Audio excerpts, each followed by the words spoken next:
Regina, Saskatchewan, where the Roughriders are getting ready to take on the Edmonton Eskimos on Adidas Friday Night Football. Hey folks, welcome back to TSN Football Control. Duffy, Dunnigan, and Schultz at your service for another night of Adidas Friday Night Football. And you know, on the surface, it's a 1-5 team against a 2-4 team. But you know what? Sometimes the teams that have the least wins, well, these are the games that matter the most because both of them are pretty desperate, especially the Saskatchewan Roughriders. They need a win in front of their hometown fans. Everything has been going wrong for them, and I guess it all starts on defense, Chris. Oh, there's no doubt about it. This team has to have a good game defensively. In the pregame, we alluded to the fact that this is the #1 priority. I think more than anything else, you have to contain Nealon Green. Take a linebacker, put him in a spy position. That takes away that bootleg, putting Nealon Green in space. Tell your defensive linemen, have discipline in your pass rush lanes. Don't give him an easy run right up the middle. Number 3, you've got to get some turnovers. You have to give your offensive football team a short field to score points. You can't expect them to go 180 yards or 100 or 80 yards every time they have the football field. In my estimation, James, defense, Saskatchewan may win the game. All right, now the Eskimos, Nealon Green has been sort of everywhere. We saw him really get razzled by Hamilton in a lopsided loss. He looked great last week against Winnipeg in a lopsided victory. What does he have to do, and what do the Eskimos have to do? Well, we heard from Chris earlier that Greg Marshall, defense coordinator of the Riders, is going to put a spy on Nealon Green. They better put 2 or 3 of them on him because the kid is dangerous. Look to him to go to Terry Bond. If Terry's not there, he's got so many other weapons. He's got Troy Mills, Ed Hervey, Mark Tolbert. He's got Fred Bailey, who they stole from Saskatchewan. This kid's a 4-3-1 vertical stretch for the offense. They've got so many weapons and a lot of confidence going in this game. All right, now for a lot of you tonight, you can see us full frame just like this, but also we have a little bonus thing tonight. You want to see us just in the corner and want to get lots of other stuff. It's something we call TSN, CFL Extra. Depending on your satellite or cable provider, you may be able to find a second channel that has all sorts of stats as the game goes on, a sports ticker, and even a live online chat across the bottom. Again, log on to our website at tsn.ca, and you can find out when and where and if you can get this. It's going to be neat, and it's all on Adidas Friday Night Football. They're getting ready to party in Regina. Riders need a victory. Kickoff coming up.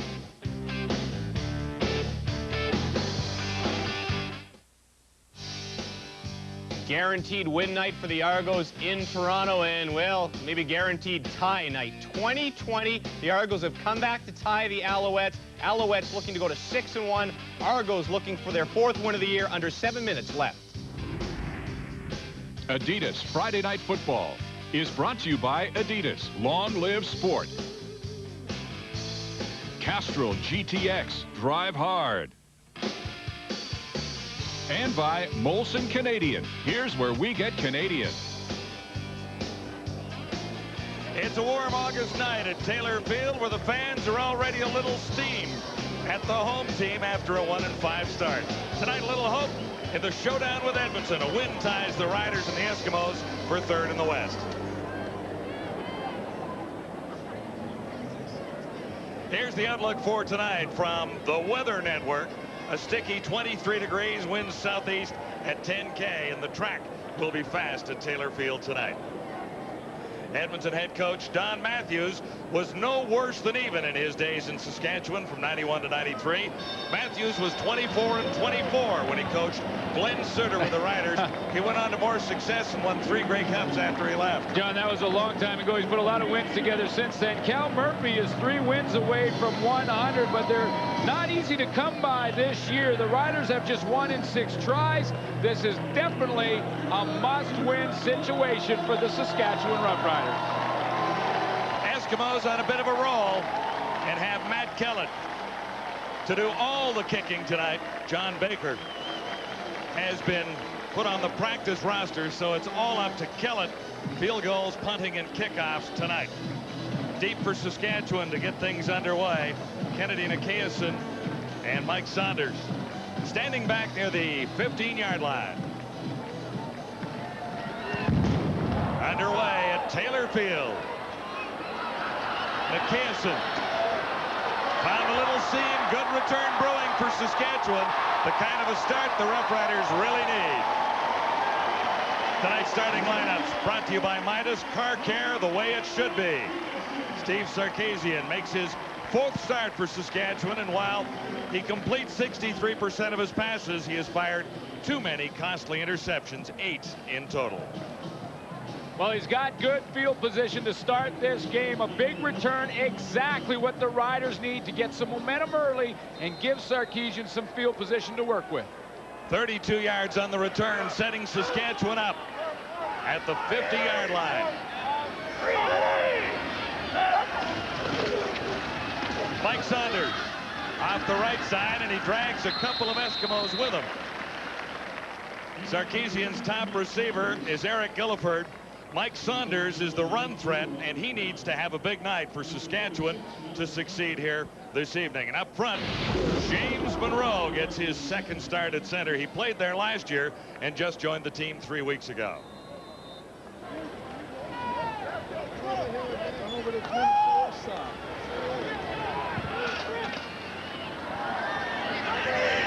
It'll be 2nd and 6. The Riders right on midfield. Saunders again, and he's swift crossing the line of scrimmage. Pinned there by B.J. Gallus. B.J. Gallus will be a big part of that front seven. He plays in the middle. Tyrone Hines gets his second straight start. Leroy Blue back at home in Edmonton. In the secondary, Terry Ray and Charles Anthony will be the keys. They're up against Curtis Mayfield and Dan Farthing here tonight.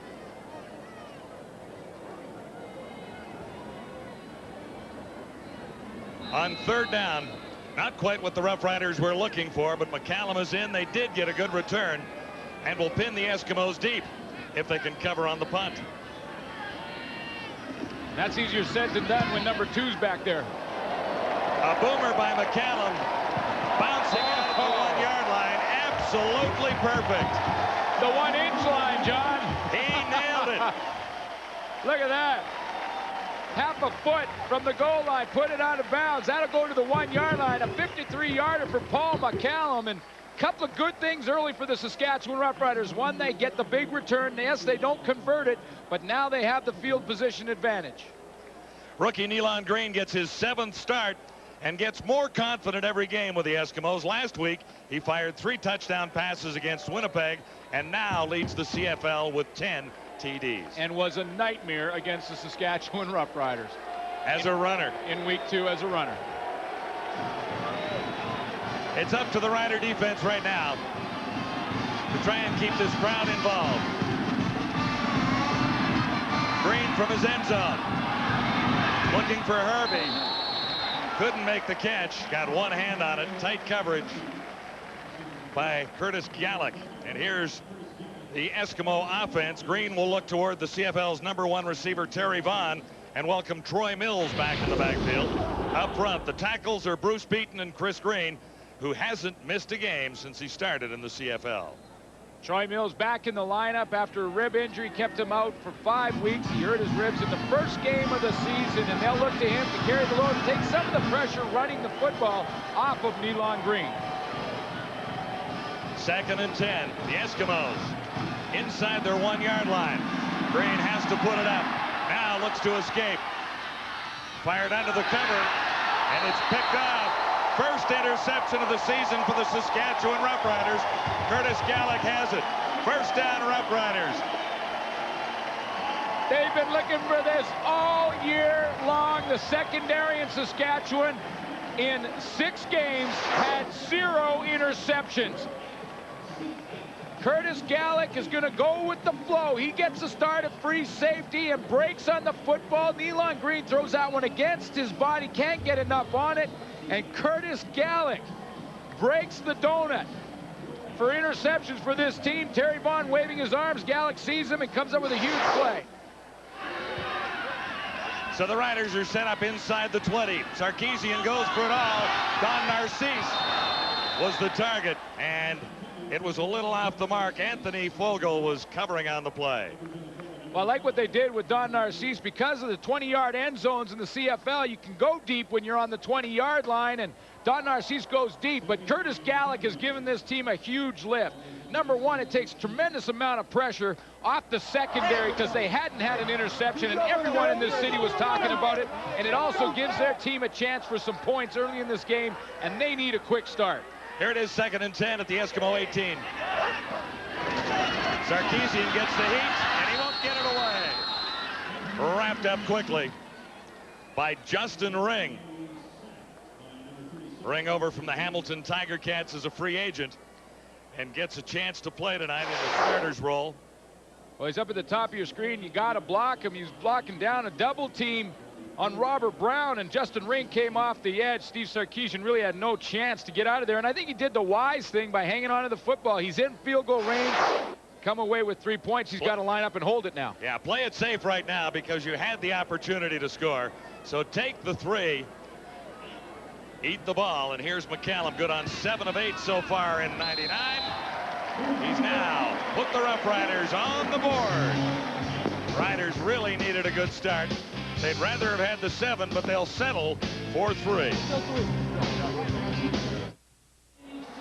After 8 seasons with the Edmonton Eskimos, Willie Pless is wearing green and white instead of green and gold. Still playing very well, and Curtis Gallick made the biggest play for this secondary. I mentioned that the city has been talking about the fact that the secondary had 0 interceptions in 6 games. Finally got that off their back. Now they can just relax and play football. Eskimos first down, 35-yard line. Troy Mills, number 20, first carry in 5 weeks. Defensively for the Saskatchewan Roughriders, of course, we mentioned Willie Pless, the veteran in that lineup. The newcomer up front, Neil Smith, has been the best defensive lineman for Saskatchewan this year. Ken Benson should provide some veteran help, and Curtis Gallick maybe made the biggest play of the year for that secondary with that first interception. It'll be 2nd and 5. Eskimos at the 40-yard line. Riders on top. 3-0. Green with time to throw. On target for a first down. Mark Tobert made the catch. Well, you know, all week the Saskatchewan Roughriders were watching the tape from week 2 when Nealon Green, of course, ran all over their defense. And I talked to Richie Hall and Cal Murphy before the game about exactly why Nealon Green had that kind of game against him. He said, bad angles, sloppy tackling, we weren't ready to play, and Nealon Green is a great athlete. He'll beat you if you're not ready to play. Here's the Eskimo first down at the 45. Mills again, and out near midfield.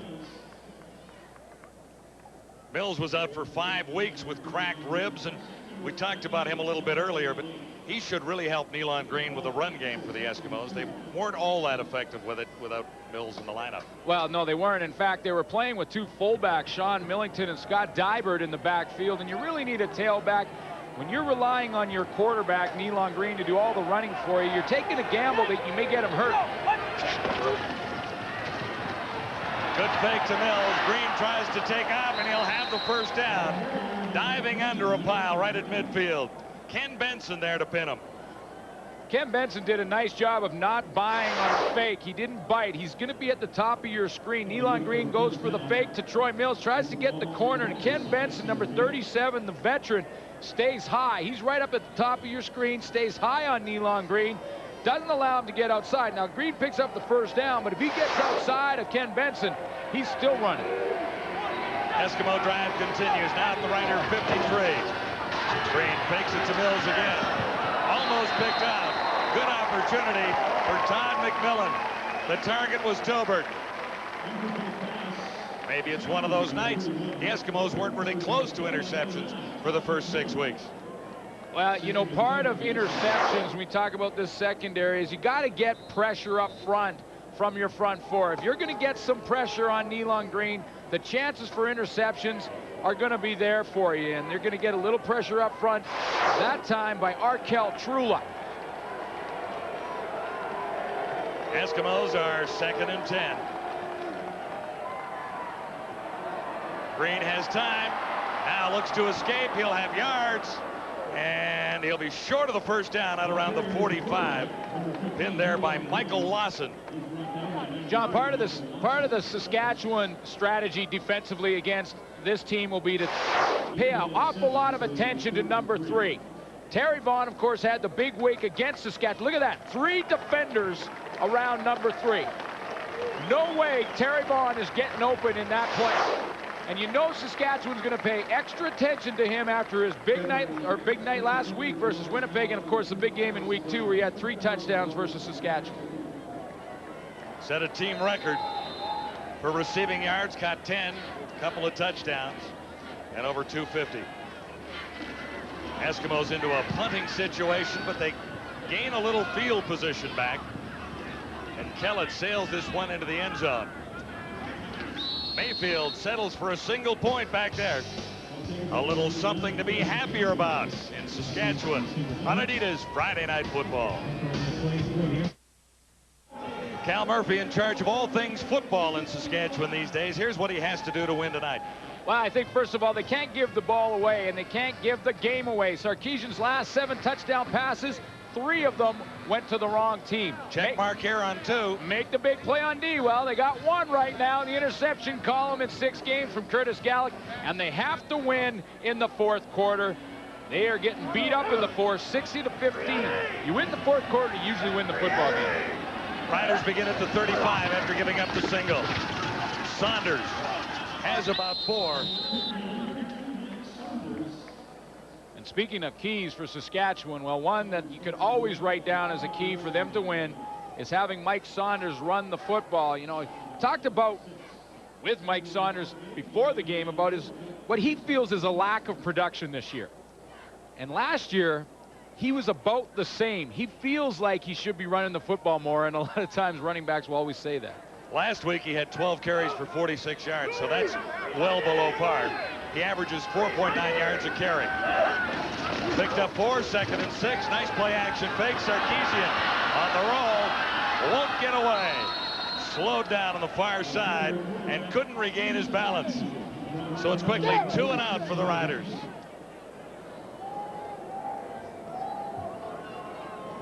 Eskimos were coming. Melvin Hunter's going to get some pressure. Number 46 is working on Sean Daniels. He's knifed through. Melvin Hunter is the veteran in this defense. In fact, Melvin Hunter is the only Eskimo veteran left out there. Really, unless you count Kavis Reed, who's been to the NFL and back again and been around a while, but Hunter has been there for the long haul. 2nd sack for the Eskimos. McCallum, who nailed a big one earlier, flips this one down to the Giz. Nice spurt to one side. The Giz finds about 9 on the return. Wrapped up by Ken Benson, number 37.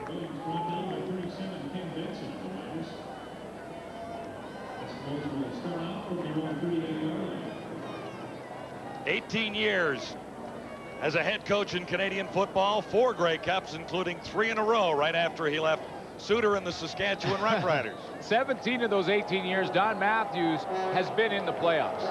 That is an incredible record. Eskimos gain on the exchange. They'll begin at the 38. Green to the far side, and Hervey put his hands up and couldn't bring it down. Well, keys for the Edmonton Eskimos to win, I think on defense they have to bring the heat on Steve Sarkisian. Saskatchewan leads the league in giving up sacks. They have 18. They've already been there twice, 2 sacks already. That's right, and they're creating an identity on defense. I think Edmonton, when you think of the old Edmonton in the past, you always thought defense. They haven't really created an identity yet, and get a quick start, take this crowd out of the game. Riders are always tough at home, no matter what the situation. Green on 2nd and 10, all day to throw. As Hervey, and Ed Hervey turns it into a 1st down. Ed Hervey and the rest of the receiving corps in Edmonton are going to have to emerge and make big plays for this football team, because Terry Vaughn's going to get a lot of attention. Terry Vaughn working one-on-one on Mark Tate. Then he gets passed off inside. He's going to get jammed by Ken Benson. Terry Vaughn is going to have a long night. He's going to have to shake 2 or 3 people. That means that Ed Hervey, Mark Tolbert, and Donnie Ashley have to emerge. Big play receivers for Nealon Green. At midfield, it's Troy Mills. Nice draw play that works for a 1st down and a couple to spare. The safety, Curtis Gallick, had to come up and stop it. This is what we talked about, the importance of Troy Mills in the lineup. Troy Mills is a hard running back. He runs hard. He's not a big guy. He's not a real physical guy. You wouldn't think of him as a Tony Burst type, but his motor's always going full speed. Troy Mills hits the line of scrimmage. Those legs are flying. Eskimos are slowly taking field position back from the Roughriders. From the 42 now, another 1st down. Another carry for Troy Mills. He's anxious to play. Nice to get back in the lineup after 5 weeks. Yeah, he's got what they call fresh legs, meaning he hasn't been out there game in and game out pounding away. He's been working on the bike, just making sure he tries to stay in shape, doing a little bit of running, all the running he could get away with the rib problem, and then gets his chance to play. Now, you got to watch his conditioning, because it's different to ride the bike and run in practice than it is when you're out in the games and there's only 20 seconds between plays. He has another 5 yards, making this 2nd and 5 Edmonton. Green with time, puts it up. Not this time. Tight coverage on Herbie by Douglas Kraft.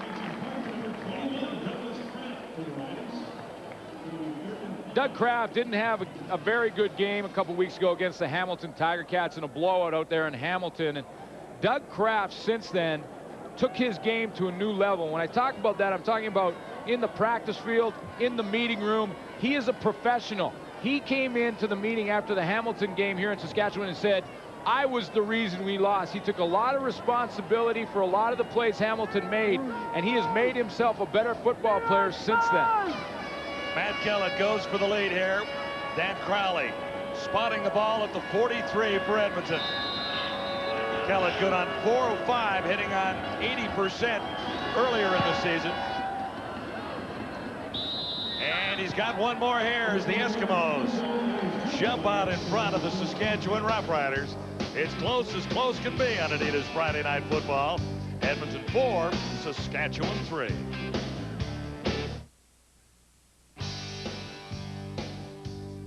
Three seconds left in Toronto. Dan Gianpola nails the game-winning field goal. Argos win it 23-20. They have won 3 in a row. They do it on guaranteed win night. I love it when the guarantee comes through, don't you? A great win for Toronto, knocking out #1 team in the East. Riders from the 35, trailing by a point. Saunders has been busy, and there's a big hole around the left side as Saunders puts his head down at the 40-yard line and drives Chris Hardy while he's going out of bounds. I love the end of this run, and that's why I love Mike Saunders as a football player. This is being a football player. Yeah, a lot of guys can run free in the open field, but watch, he delivers a blow at the end of it. He lowers his shoulder and delivers a blow, does not run out of bounds. Hardy felt that. Saunders has 34 yards. Saskatchewan set up at the Edmonton 41.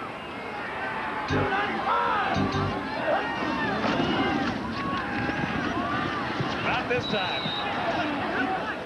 Gerard, 44, makes a big play there. Philippe Gerard's getting a lot more chance to play with Leroy Blue out of the lineup. He's going to go in there and sub in for Tyrone Hines occasionally on that defensive line. So it's a good opportunity, a bit of an audition for Philippe Gerard to get in there and make some plays. And that was a big one on Mike Saunders. A loss of 2. Eskimos back. Or the Riders back to the Eskimo 43. Sarkisian with time, and he's got his target, Dan Farthing.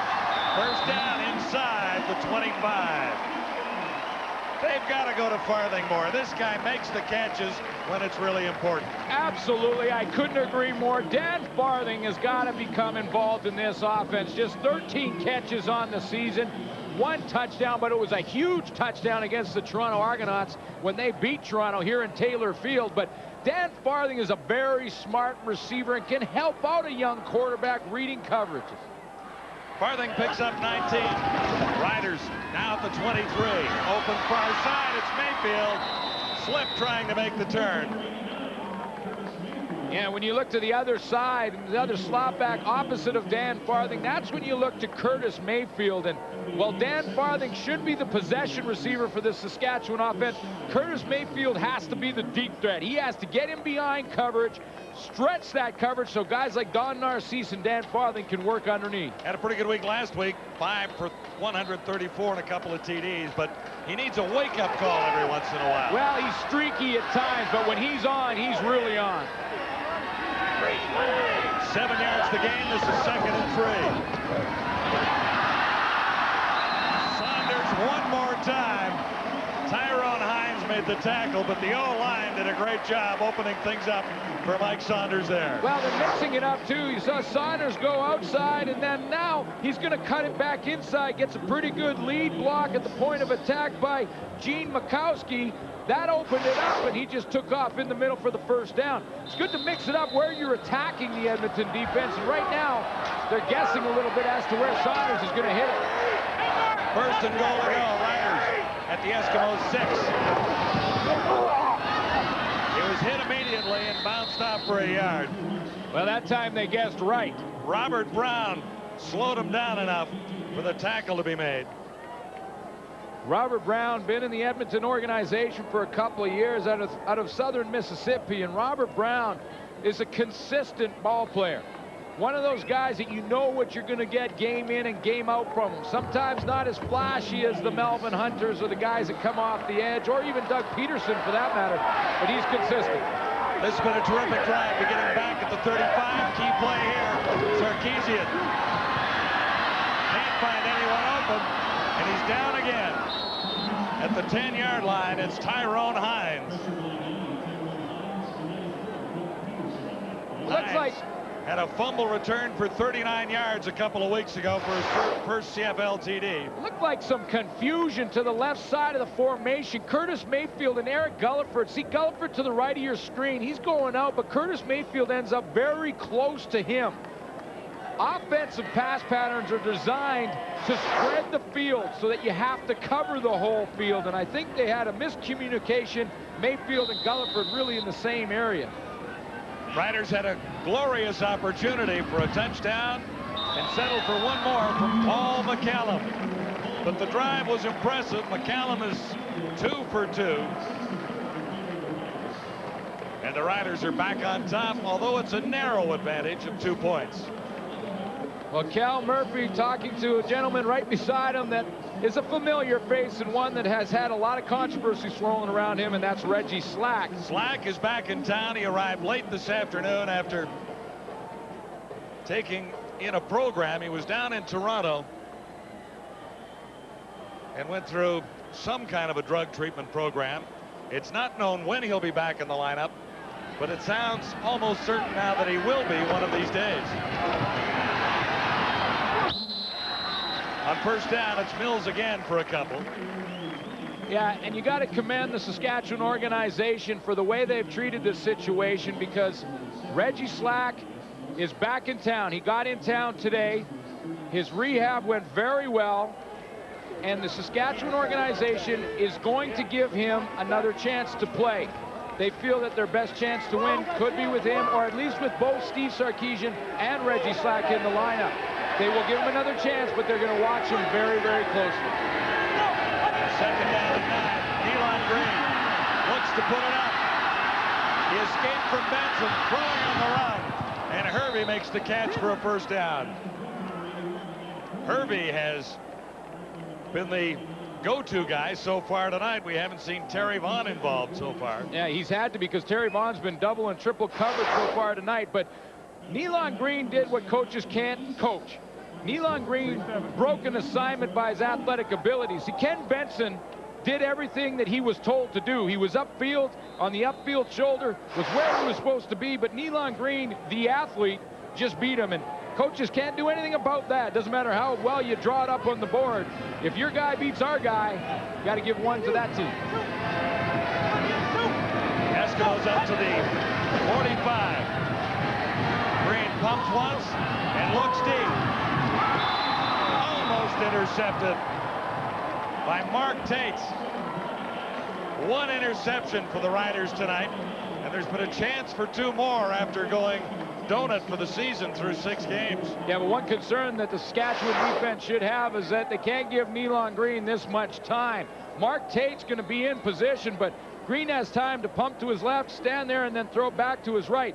When you talk about interceptions, and I had a long conversation with defensive back coach Richie Hall before the game, he said that our guys have been in position, but they haven't made the big plays, and that's an example of it. Second and 10, Edmonton. Time again for Green. And time to escape, possibly 2. He one-hopped that one. There was pressure that time. One of the things the Riders really had to do was try and contain Green, which they've done a fairly good job of, and get some pressure on him. That's the end of the opening quarter. Cal Murphy and the Roughriders hang on to a 2-point lead. You're watching Adidas Friday Night Football, and we're at the quarter. Brought to you by 1-800-HI It's Me. It's the cheapest way to call. Collect. They guaranteed a win. They delivered. 3 seconds left in Toronto. Dan Giancola, 39 yards out. Yes, indeed, his second game winner of the year for the rookie, who was a grocery packer a few months ago. He went 5 for 5 on the night. And yes, the Argos do a 23-20 over the Owls. They have now won 3 in a row. The only bad news for Argo fans, they get no free tickets to the next game. It was guaranteed win night in Toronto. This is a game between two solid defensive teams, and that's the way it was, Chris. Really back and forth all night long, very tight. Oh boy, this one is about as tight as you can get. And on a night where they only completed 9 passes, the key element, they actually outran the Montreal Alouettes 154 to 140. I thought that was unique, and they did it again. They relied on their defensive football team. They played a patience game. Congratulations, 3rd in a row. That is huge for this Argonaut team. They're letting Jay Barker play as well. They've established the running game, and he's learned how to utilize his defense. Be smart with the football. Keep your offense on the football field with the rushing game. Put the points on the board when you get a chance. Jay Barker's growing up this season. The Argos are now in 2nd place. The Alouettes had a long drop by Chris Armstrong in their last series that could have really turned the game around. Argos now alone in 2nd in the CFL East and just 1 game out of 1st. Let us send you back to Saskatchewan for our game. That's a pretty good story in Toronto. The Argos had a horrible start, 3 wins in a row. Jim Barker's done a pretty good job as a rookie. Here's Don Matthews, who was in charge of the Argonauts this time last year. Don Matthews talking to Nealon Green about trying to get the football to some of the other receivers. Terry Vaughn is up here.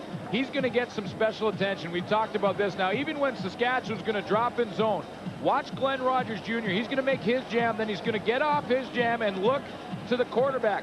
Both Glenn Rogers Jr. and Shannon Garrett know where Terry Vaughn is, and they are ready to break on it. 2 guys in the coverage. Nealon Green is going to have to look elsewhere tonight. 3rd down, Eskimos get set to kick it away. Matt Kellen will send it to Gullerfield or Mayfield. This is Curtis Mayfield calling for it and pinned immediately. Flags are down. Is that the first penalty of the night?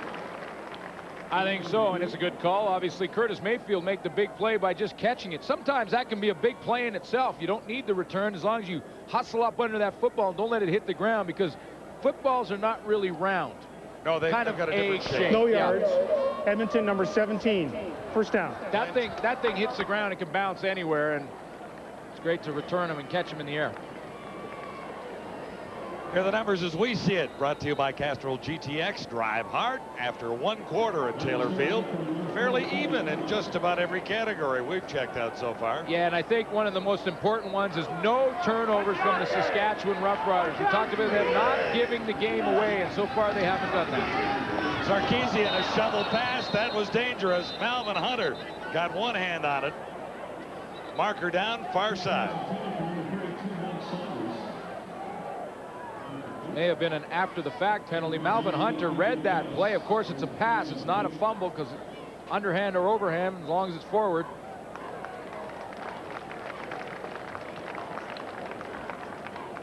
It was offside, Edmonton. Well, Hunter got 1 hand on it, so the interception possibility was there. Yeah. David Heisman in his 2nd year out of Northern Arizona. He's on the Eskimo practice roster much of last year. Plays more offense than he does defense, but obviously switching back and forth. So Sarkisian gets a 1st and 5, which is ideal for an offense. And the Riders are out around midfield thanks to the penalty.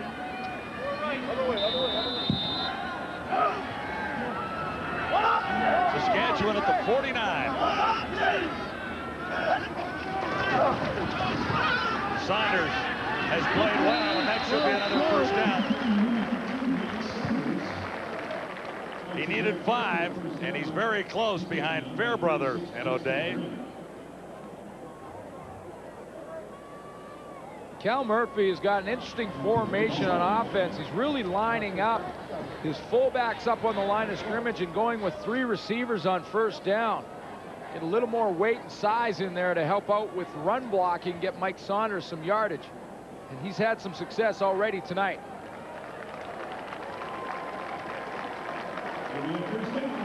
And up for the first down.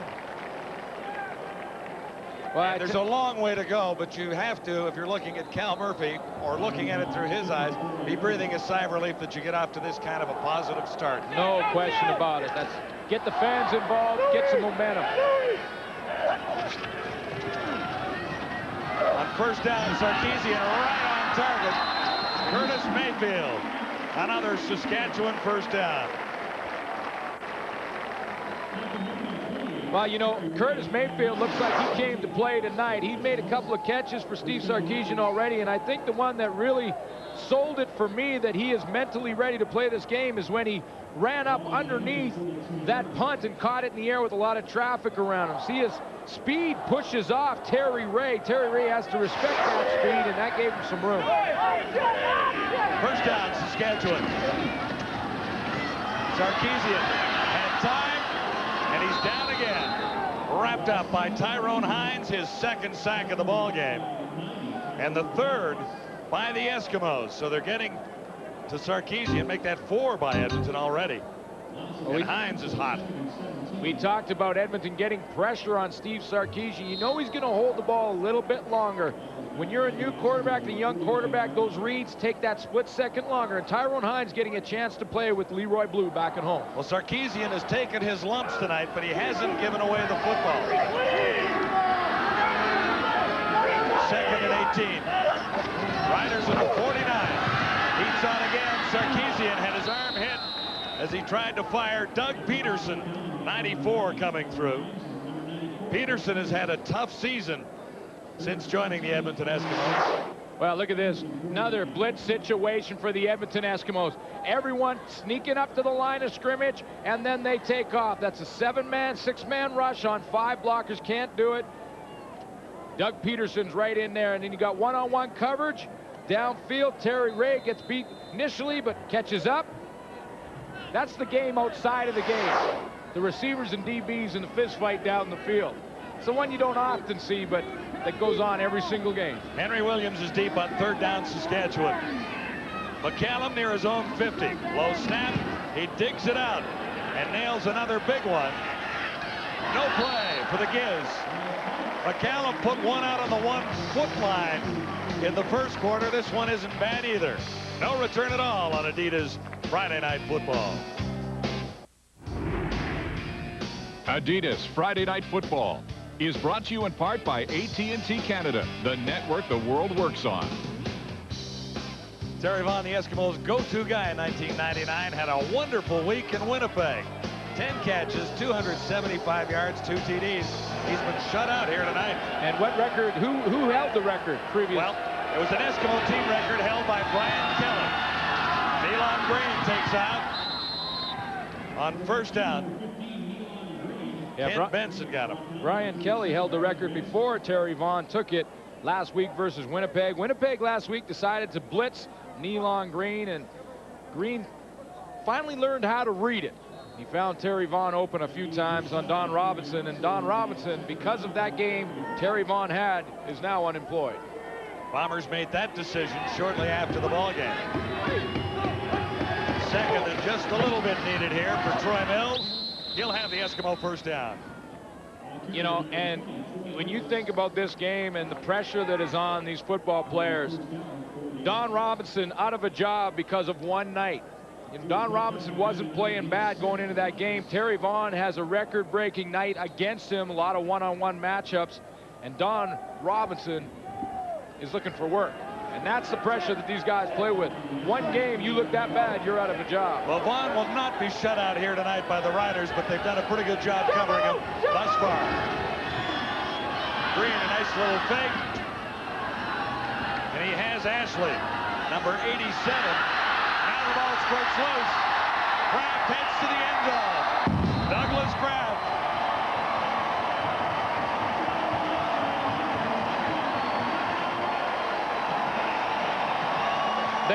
him up on the sideline, and Douglas Kraft pulled it out of there.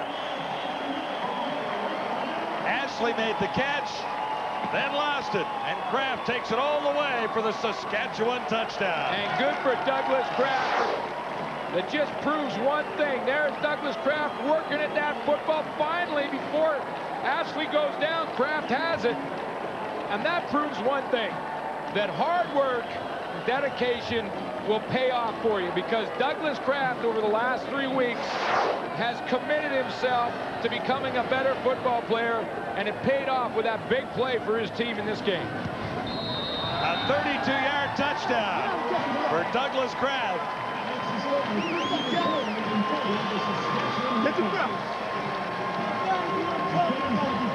That doesn't happen very often where he can steal one away. You know, you always want the receivers to fight for that extra yard, but at some point, you got to get down. Not only are you going to take 3 or 4 more hits, but that ball will also be pulled out of there like Doug Kraft just did. Kraft was not the only Rough Rider surrounding Ashley. No, I mean, there was a crowd over there. It was a team meeting on Donnie Ashley. Gang tackling, that's what you teach. Get everybody over to the football. Mark Tate's involved. There's Kraft pulling at it. Shannon Garrett is there. No question, he had that ball out before Donnie Ashley was on the ground, and no whistle was blown. There goes Doug Kraft. Fumble return touchdown has the Riders on top, 13-4. Saskatchewan really needed a solid start tonight, and really they've had that, even though they haven't got all that many points on the board yet, and settled for field goals when touchdowns were possible offensively. Well, I got to go back to our second key for the Saskatchewan Roughriders to win this game. Make plays on defense, and they've made a couple now that have turned into points. Curtis Gallick on the interception in the first series, and now Douglas Kraft scores on defense. You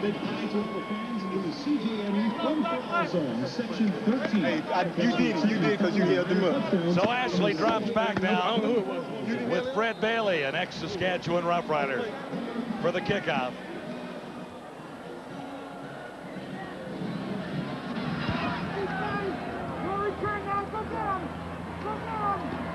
Bailey began the year in Saskatchewan. He's wearing green and gold with the Eskimos now. And he's wrapped up. You know, my conversation, John, with Richie Hall about his secondary, and he said, you know, this interception situation is wearing on them a little bit. He's not real concerned because Richie Hall told me he feels that his secondary, the one they have assembled right here in Saskatchewan, they play with a lot of heart and they teach themselves. They go out and watch film together. They study hard. They prepare and practice. He said as long as they're working at getting better every game, the big plays will come. I believe that. And he pointed out Douglas Kraft to me. He said after that Hamilton game, Douglas Kraft started to take more of a leadership role, and he tried to make himself better. So it's starting to pay off a little bit for him tonight. Injury time out at Taylor Field as Douglas Kraft still enjoys the fun of the interception return for 32 yards and a touchdown. It's Adidas Friday Night Football. We're coming right back. Cal Murphy came to Saskatchewan 2 years ago as a guest coach. He got an assignment position that year, became the offensive coordinator the year after, and this year he's the head coach and director of all things football for the Roughriders. And the pressure squarely on his shoulders after a bad start to the season, no question about it. We walked in here, you could cut the tension like with a knife. Good start for the Riders, 1st and 10 for the Eskimos. And Mills is wrapped up by Bamadelli Ali. You know, defensively, even though you know you got to come back right on the field after you score defensively, you come on with a lot of adrenaline running through the body. You got a chance. You know, and the one thing about a young team and a team that is struggling, if you give them a little life, watch out. It can snowball on you in a hurry. And this is a very young defensive squad in Saskatchewan, but they're playing with a little emotion now, and that can come back to sting Edmonton. 2nd and 7. Green has to put it up, got it away. And he's on target. Terry Vaughn has his first catch of the night. Good for a first down. He's out to the 50. Well, we talked about the emotion. Terry Vaughn finally getting involved, but listen to the hitting from the Saskatchewan defense on Terry Vaughn after the fact. 1, 2, That's some great contact in the secondary.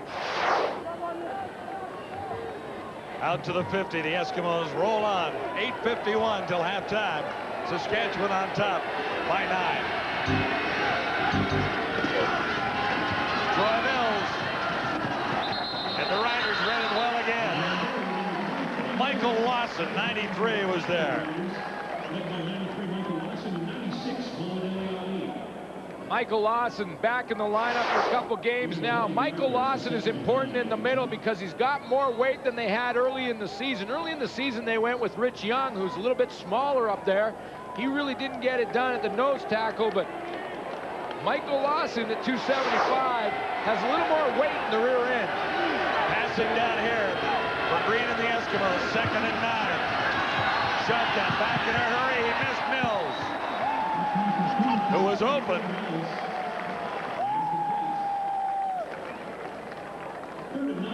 Great matchups in this one tonight. How about Bruce Beaton and Neil Smith going at it? Well, Neil Smith has been the best defender for the Saskatchewan Roughriders, number 99. And this will be a matchup that we watch Bruce Beaton or Chris Morris working on Neil Smith, because Neil Smith will flop sides. Beaton did a pretty nice job of keeping him off Nealon Green and allowing him to throw that football. Beaton, a 3-time Eastern All-Star. Now he just needs his receiver to squeeze it in the open field. Gulliford and Mayfield are deep for Callett's kick. Eric Gulliford tried the sideline after a 43-yard punt, about a 7-yard return. And last, a little something to cheer about for these Riders in Regina. See it, Livets, a little extra tonight. CFL Extra, there's where you can find out where we are. But if you're scanning around tonight, see this special presentation with a few graphics, up-to-date statistics, and a little more information. That's what the screen will look like. The pictures will be moving, and the good news is you still get to hear Glenn Suter. That could be good or bad, I guess, depending on your opinion. Riders first down, beginning at the 27. Sarkisian time, and a target. He has Mayfield. Curtis Mayfield turns it into a first down out at the 40. You know what I liked what he did here? Curtis Mayfield came back to the football. Curtis Mayfield is going to come down, run the curl, but watch, he comes back to the football. And young receivers out there, you got to do this to get separation from the defensive back. Watch him come back. 1, 2, 3, 4 hard steps, meets the football. That's why he separates from the cover. Third catch, he has 33 yards tonight. Riders have a first down at the 40. Mike Saunders takes off again. That's another first down. 9th carry for Saunders. He has 62 yards. Mike Saunders came back dedicated this year. Mike Saunders in the offseason had an interesting workout program. He worked out with Donovan Bailey. And he felt that Donovan Bailey gave him a lot of coaching points on how to strengthen his leg. No one runs faster than Donovan Bailey, and I think it helped Mike Saunders in the offseason. Got a lot of coaching tips on how to improve his speed. Let me update that for Saunders. He has 69 yards, a great first half.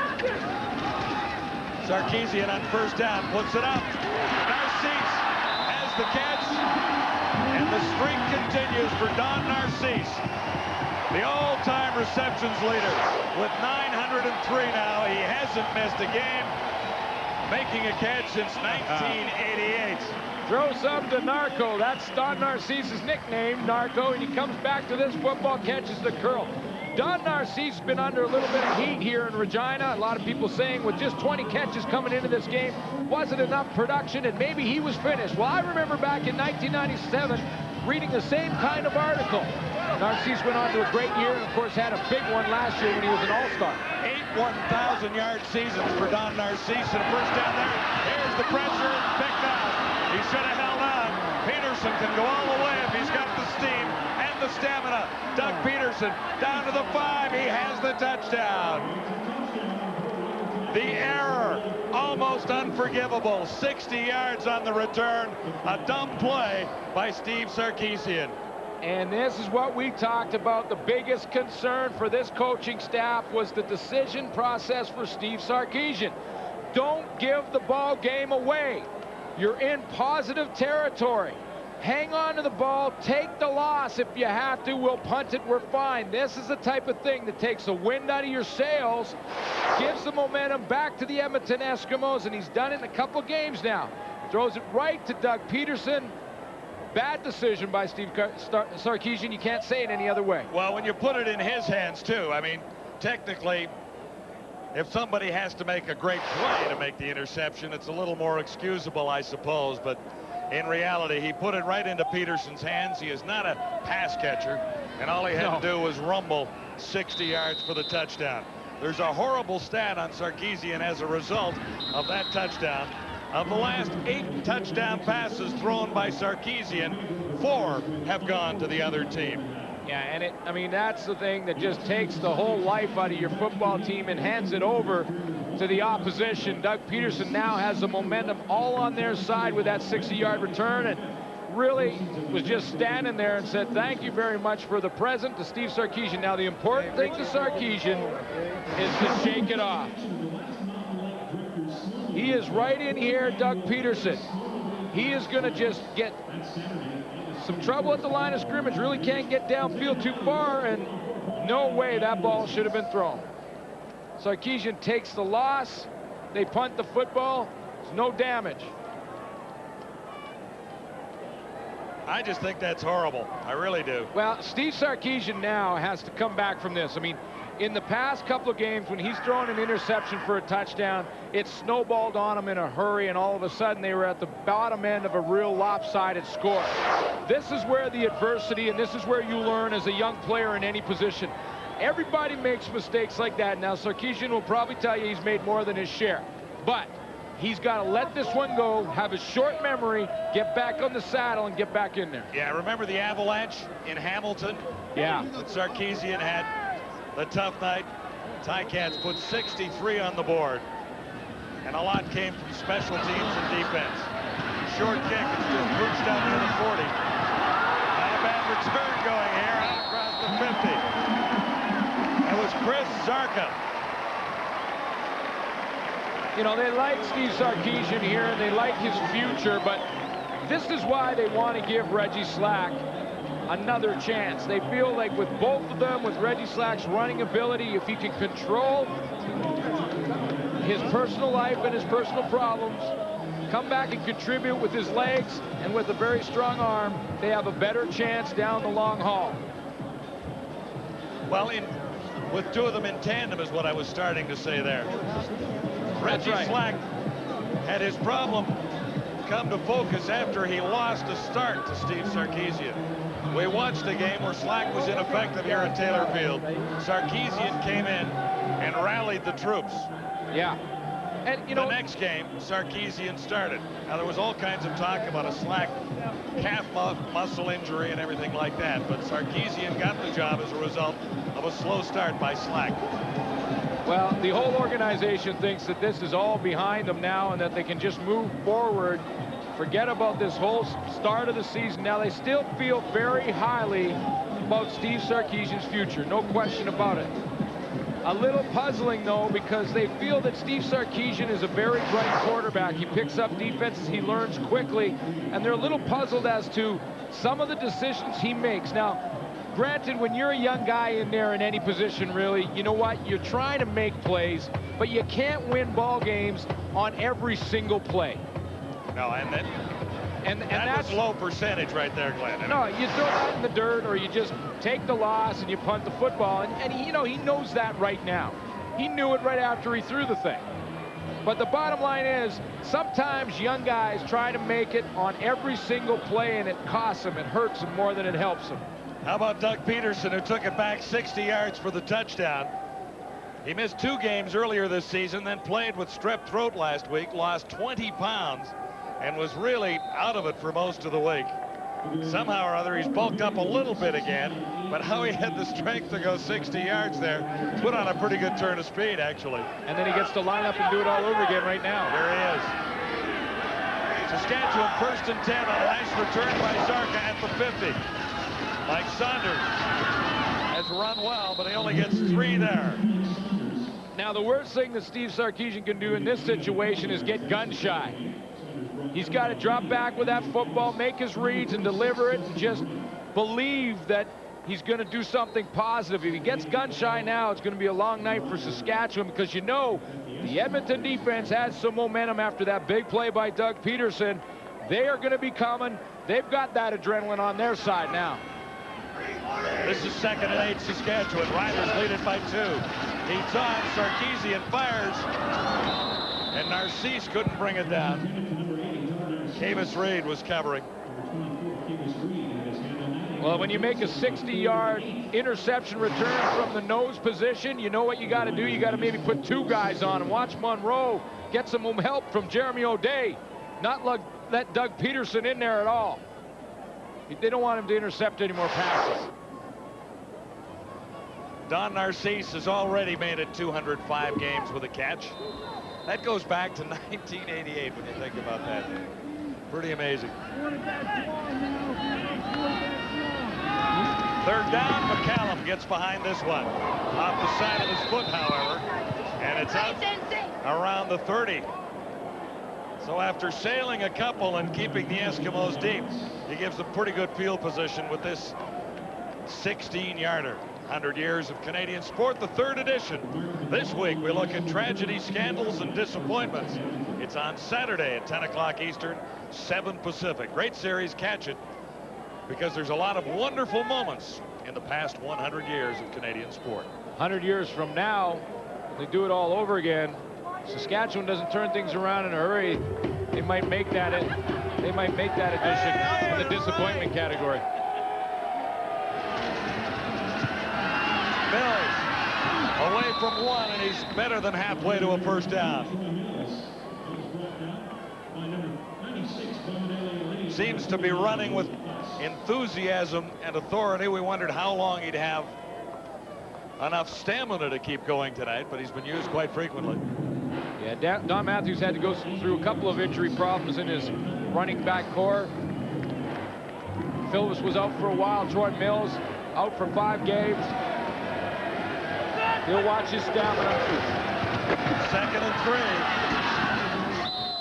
3. And that might be enough for Troy Mills one more time. We'll see where they spot the ball, but the 3-minute warning is up at Taylor Field. The Riders had a comfortable lead moments ago, but it's down to 2 on Adidas Friday Night Football. Willie Pless says it's just another game, this 2nd game against his old team from Edmonton, but I think he might have a few more memories than that. Yeah, this is how we remember Willie Pless, in a slightly different shade of green. Willie Pless, of course, longtime member of the Edmonton Eskimos, and now wearing that other shade of green here in Saskatchewan. Boy, he made a lot of plays as an Eskimo, 5-time outstanding defensive player as an Edmonton Eskimo, and now the Saskatchewan Roughriders. When you talk about Willie Pless, how is he playing this year? A lot of people thought he might be washed out. Not so, playing pretty well. In fact, Willie Pless is 2nd in the league heading into this week's action, behind Aaron Johnson of Winnipeg in tackles, so he's still getting it done. Eskimos on 1st down with 4 receivers to the far side. Green is thinking run all the way, and he's very close to a 1st down, about a yard shy. Willie Pless was right there and in on the tackle. After week 2, when Nealon Green ran for 180 yards, Willie Pless likely took that one personally, and you know that he's going to be responsible for spying Nealon Green. Make sure he can try and run him down. Willie Pless, of course, let go by Don Matthews. Matthews said you wouldn't make the team if you came back to camp. Pless became available, and the Saskatchewan Roughriders snapped him up. You know, and it's really lucky that they have him, because they have a very young front 7, and he helps them in a big way in the experience factor. Don Matthews felt that he just didn't fit in his scheme of defense. Pless has more years playing Canadian football than most of his defensive mates up front have games, when you really look at it. Absolutely. That close to a 1st down. Nealon Green will grab a couple of inches here.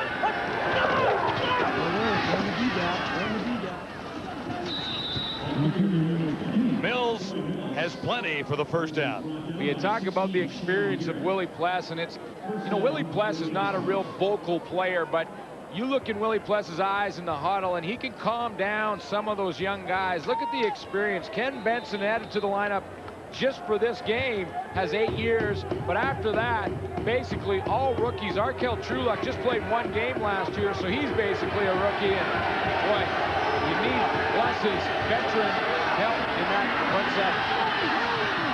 Mills, it's intercepted. Out Mills, and the Riders have their 2nd interception of the game. Todd McMillan came close earlier. He has 1 now. And the Riders have another turnover. 20 yards on the return. 2 interceptions and a fumble for the Riders defensively tonight. They're finishing off plays. Sometimes interceptions will come in bunches. You may go 1 or 2 games without one. Well, the Riders went 6, which is almost unheard of, but now they seem to be coming in bunches. And here McMillan makes the play, a little tip drill, and away it goes. Troy Mills had it go off his hands, and it went right to Todd McMillan.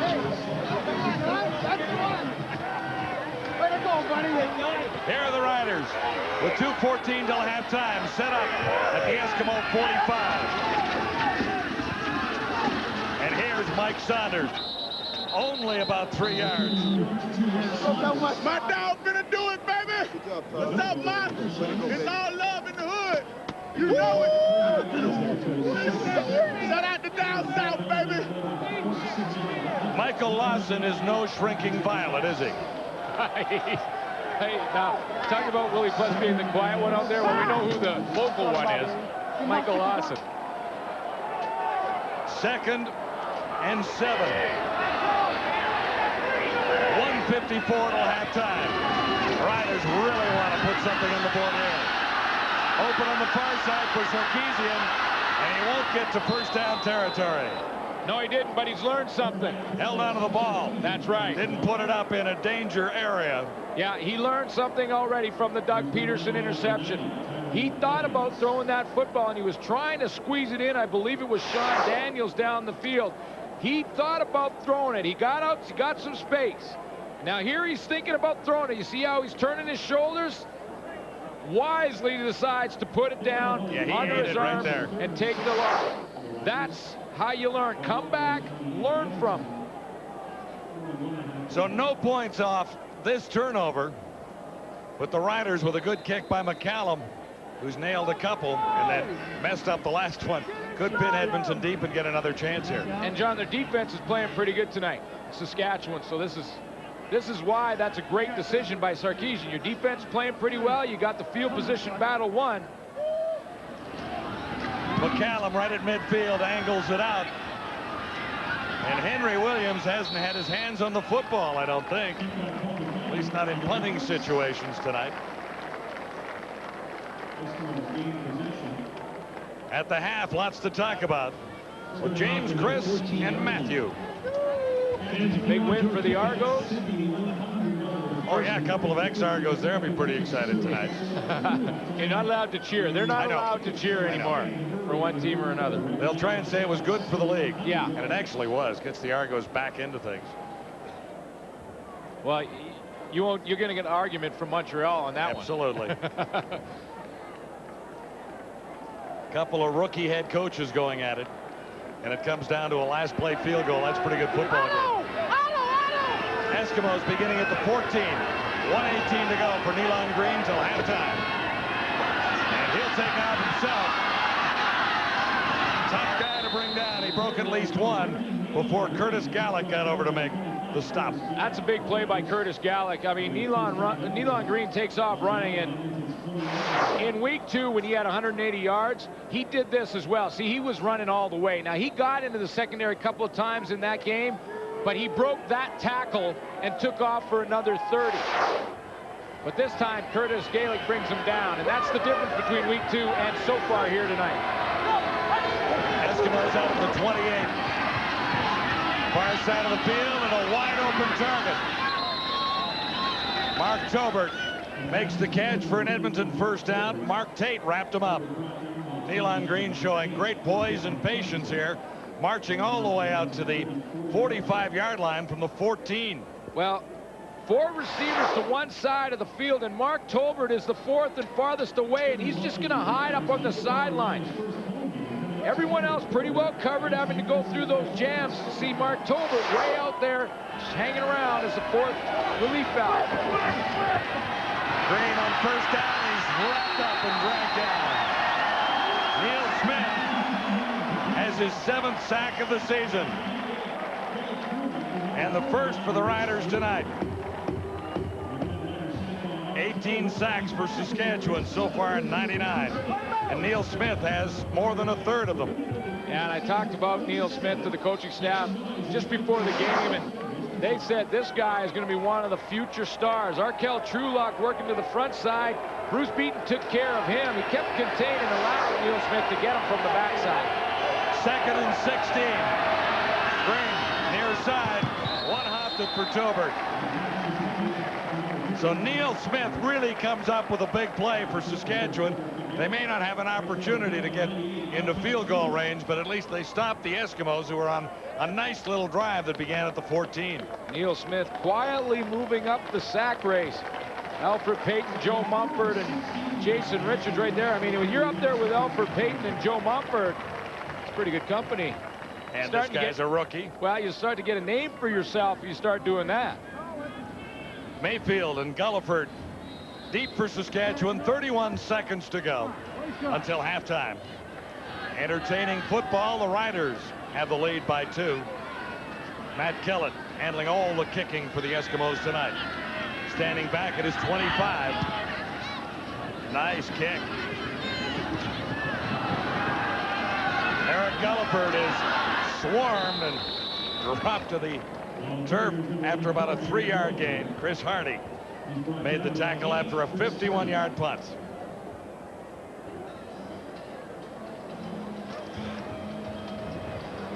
Woo! We'll see him at the half. In the cage. Skull control, we'll call it the cage. With the size 15 sideways up there, yeah. Straight up, there can 24 seconds for the Riders to work with. You smell. Cook him. Oh. Not sure what that was. Neither am I. That was Arkel Trulock. Sarkisian at the 31. Mike Saunders for about 4 or 5. Behind Fairbrother that time. And James Monroe. They've had to make some adjustments to that offensive line. Ben Fairbrother, 2nd-round pick back in 1997, has played a little bit of the guard, a little bit of the tackle. Probably better at naturally a tackle. Yeah, they've moved Chad O'Day in there and moved him around. James Monroe wasn't with the team for the first 4 games and arrived for the Ticat game 2 weeks ago. Now he's starting at center again. Saunders close to the first down, but time is of more importance right now, and that'll run it down. Riders gave away 7, but showed a little more life in the opening half here tonight.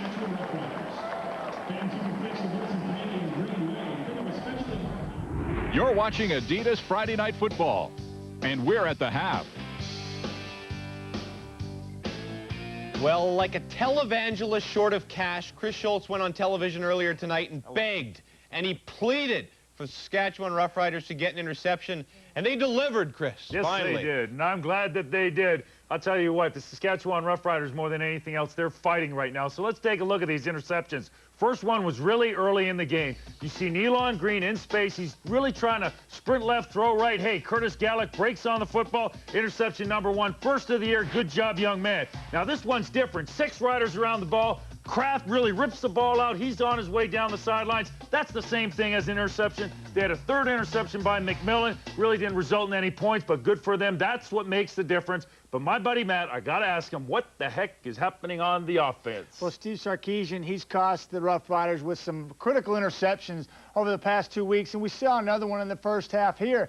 He's running inside screen play, trying to hit the Canadian fullback Zarka, and he gets quick pressure, and he just completely forgets that he's got to eat that one. He can't give up the big play. Doug Peterson in the opportune place at the right time. Hey, give the credit to Peterson for taking it the distance. Yeah. That's a long way for a D lineman to run. You know, but Doug Peterson in the right place at the right time. Mr. Sarkisian's got to be better with the football. You know, grant him his competitiveness. He wants to make plays, but he's got to learn that he can't give up the ball like and that. A real momentum killer. You know, they're up by 9 points and they're moving the ball, just the wrong time for that to happen. Saskatchewan Roughriders lead this one by 2 at the break. Doug Peterson, as we said, well, not exactly gizmo, but he got it there.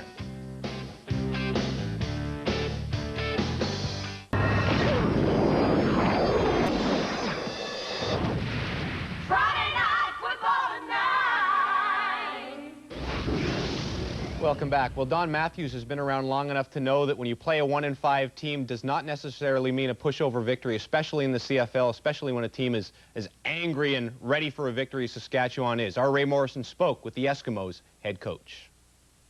Don, tell me a little bit about that first half. Their secondary came up with a couple of big plays. We just got one pulled out of our hands. We thought he was stopped. They held him up, pulled it out, scored a touchdown. The other one had bounced off our hands again, so we're our own worst enemy. We've got to just make sure that we take care of the ball when we're supposed to, and I think this half will play better. Doug Peterson's play, tell me a little bit about that. Well, as a screen, he read it pretty well, jumped in front, and I thought it was going to take him forever to get to the end zone, but he got there. Thanks, Coach. All right. Don't really know if he read it well. It just kind of ended up right in his hands. There are your numbers from the first half. Edmonton with more first downs, but also more turnovers. That has been the key so far. Saskatchewan grabbing 3 away from the Eskies. You know, Terry Vaughn had a picnic last week. This week, more pain than picnic. His Eskies trail by 2. Don Matthews lucky to escape with only a 2-point deficit to the Saskatchewan Roughriders, the way his Eskimos played in the opening half. Saskatchewan with a little more fire than we've seen so far in 99, but they gave away 7 big points. Sure did. Doug Peterson on the long touchdown and the interception, and that's given Don Matthews a chance in the second half to get back in this football game. McCallum set to kick it off for the Roughriders. A sticky night at Taylor Field. This is a little short. And tough slugging down there. Cal Murphy has to be a little more pleased with what he saw in the first half. He's with Ray Morrison. Tell me a little bit about your secondary. They came around with a couple of big plays. You've been looking for it all year. You got it tonight. Yeah, we have, but it goes hand in hand with the way the front's playing and the secondary's playing. They're really playing very aggressive, and you know, I'm really pleased with the way they're going. On offense, Mike Saunders is getting some big, hard, tough yards for you. Well, he has. You know, he has. We got a big running play in the second quarter in there that's helped us set up a score and so forth, but, you know, we gave him one there and can't do that. Thanks, Cal. Okay. Eskimos on first down. It's back to Troy Mills. And Willie Pless, one of the Eskimo tacklers there. And if you're wondering if Willie Pless could still play, all you have to do is watch this play. Willie Pless got to the hole, filled it, pulled Troy Mills down to the ground to add to his tackle total. He'll end up leading the league again. 34 for Pless coming into the game. Coming off his best ever year last season. Just a couple for the Eskimos. Trips formation to the near side. Green looks this way. Escapes and fires. Hervey had a hand on it. The Riders had an opportunity for another interception. Secondary playing well. Yeah, they are. They're flying around, and one of the things Douglas Kraft and Todd McMillan are making some plays out there, and that's the difference. They've been in position all season, but they haven't finished plays, and this game they are. They're playing aggressively, and I think for the first time all year, they're playing with a lot of confidence. Sometimes an interception or two will give you that. Kellen is ready. Gulliford and Mayfield deep for the Riders. Good kick. Curtis Mayfield. Special teams have been solid. for the Eskimos so far tonight. John, coming in, we thought that Curtis Mayfield would be the go-to guy, or should be, at least with the deep ball for the Saskatchewan Roughriders. Of course, Terry Vaughn is for the Edmonton Eskimos, and we will keep track of how they progress throughout this game. Terry Vaughn receiving a lot of attention from the Saskatchewan defense with just the one catch, 5 yak yards after the catch. Curtis Mayfield a little more involved. They're both perfect, though, no drops. Vaughn had the big game for the Eskimos a week ago in Winnipeg when he took over the CFL receiving lead. And he'll have to wait his turn. Saskatchewan first down. Mike Saunders has run well all night, and he starts out the second half the same way. Justin Ring made the stop on a hard-charging Mike Saunders. Justin Ring has slowly got into this starting lineup for the Edmonton Eskimos, and he slides to this tackle late, gets caught up a little too much in the mix. And what I mean by that is up front in that trenches where the offensive defensive line are battling, gets pretty hairy up there. If you get too close as a linebacker, you can get sucked into it. 12 yards for Saunders. Means he gets it again, and that time he tripped over a fallen Eskimo and only grabbed a couple. He's got great hands coming out of the backfield, Mike Saunders, too. Well, he comes out of Iowa, and in Iowa he was a receiver for a couple of years before he moved to tailback. So that's where he got his training. He got his training as a receiver in college. Closing in on 100 with his 15th carry. The Riders on top by 2, trying to keep this drive alive. Was there early movement there? Yeah, there was early movement. Just which side was it's the question. Well, about 3 Eskimos were charging into the Rough Rider backfield, but it could be a procedure call against Cal Murphy's guys. Procedure, Saskatchewan number 54, second down repeated. Jeremy O'Day got nailed. The right guard for the Saskatchewan Roughriders.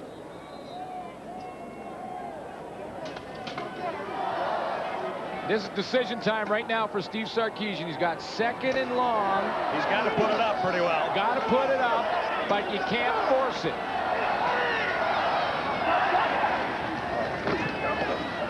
Sarkisian, shotgun. Can't find anybody open. Buys a little time. And gets lucky. That's Mike Saunders. We talked about his hands. He stuck it out. Sarkisian might have gotten away with one there. But a big play for Mike Saunders. Well, Ben Fairbrother right here is working on Melvin Hunter and gives Steve Sarkisian time initially. He's got his hands up in Melvin Hunter's shoulder pads. Now Sarkisian can't find anybody, and then the scramble is on. Going down, though, he delivers that football, and everybody in this stadium took a huge, deep breath when he did. Yeah, while it was in the air. 1st and 10, Riders. From the 52, play action fake, Sarkisian. Target wide open, it's Mayfield far side. Got away from one and finally dragged down by Anthony Fogle. You know, but it's good to see that Steve Sarkisian has got past that bad play in the first half. And one thing is you can't play it safe on absolutely every down. No, you can't play. You got to go in there and make something happen. That's what I was talking about. This is Mayfield to the outside. That's going to be the intended receiver, and it's a good throw. 6-step drop, move the pocket a little bit, go back to Mayfield on the curl. You can't be cautious all the time. You got to say, forget about that one play and go out and play football. Yeah, I was thinking about the previous play to Saunders, not that one. Right, but there is times that you have to play it smart. From the 39, Sarkisian has a chance for a first down on the ground, and he may have it. But if not, he's got at least 9. We'll see where they spot the ball. You know, the guy comes in with tons of credentials from his days in college at Brigham Young. I mean, Steve Sarkisian at Brigham Young holds the record for completion percentage. You know who held the record before him? Steve Young. who did a pretty good job for the San Francisco 49ers for a couple of years. Good bloodlines at that school, right? Absolutely. He also holds a Cotton Bowl record that was held by Roger Staubach. Second and an inch or two. And Saunders has about 6 or 7 yards. That's why they like him in Saskatchewan. I mean, he comes from great tradition at Brigham Young in the quarterback position. He really has a whole page in the Saskatchewan fact book just on the awards that he won in college as their starting quarterback. Had a couple of years with over 4,000 yards passing in college, and that's why they have so much confidence in his abilities, and they really believe that he will become a great one. Saunders over 100 on 16 carries. Solid drive by the Riders. And Saunders gets it again. Down to the 20 on first down. Last year, Mike Saunders had a career high for him in receiving the football. But if you ask him, he'd rather run with it. I mean, he loves to get out there and run the odd pattern, but running backs want to get it handed to him, and they want to get it handed to him a lot. I asked him how many he'd like. He said, realistically, I'd like to see the ball 20 times a game, but that's me. He said, realistically, I don't think anywhere between 15 and 20 would be good. Well, he's got 17 carries now. He won't get it this time. Sarkisian has to eat it and lost his helmet. Flags fly. Peterson got through. It might be against the Eskimos. Yeah, it is. Little extra. Gave him the business down there when he had him tackled. Little bit extra. Really didn't have to do. And that's why he's going to get called. Major foul, roughing the passer. Edmonton, number 94, is down. Well, he makes a great play. Doug Peterson gets in there and makes the big play. He just didn't have to give him that little bit of extra down at the bottom of the pile. See, here's the play. Now it's over now. Now what does he do? Rip his helmet off and then try and make it look like he didn't. Well, you can't because the lid is right beside him. See that? See, the ref can see the lid. I think it's a great call by the officials to protect the quarterbacks because you don't have to do that. Eskimos get another chance from the 10-yard line. Sarkisian. Mayfield, outstanding.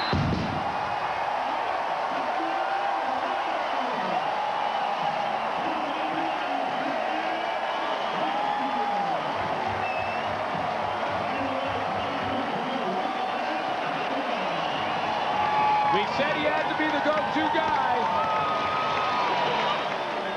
You know what? That's a big play for Curtis Mayfield, but maybe bigger for Steve Sarkisian. He put this right on the money. He did. Outside where only Curtis Mayfield could catch it.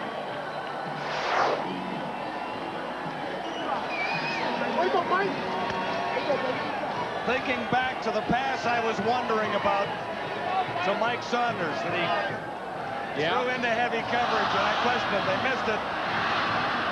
The convert will not count. Did McCallum play a little soccer in his day? I think so. Yeah, he did. Nailed that one out of bounds. The Riders have an 8-point lead in a pretty good ball game. After all, it's Adidas Friday Night Football. Curtis Mayfield has his 4th touchdown catch of the season. It was pretty close when we look back at it. Well, from our angle, he kind of turned his back and looked like he had it cleanly, but he did move it around a little bit. We'll take a look at it after the kickoff, but Curtis Mayfield doesn't care what we think about the replay because the 7 is on, or the 6, because they missed the convert, is on the board.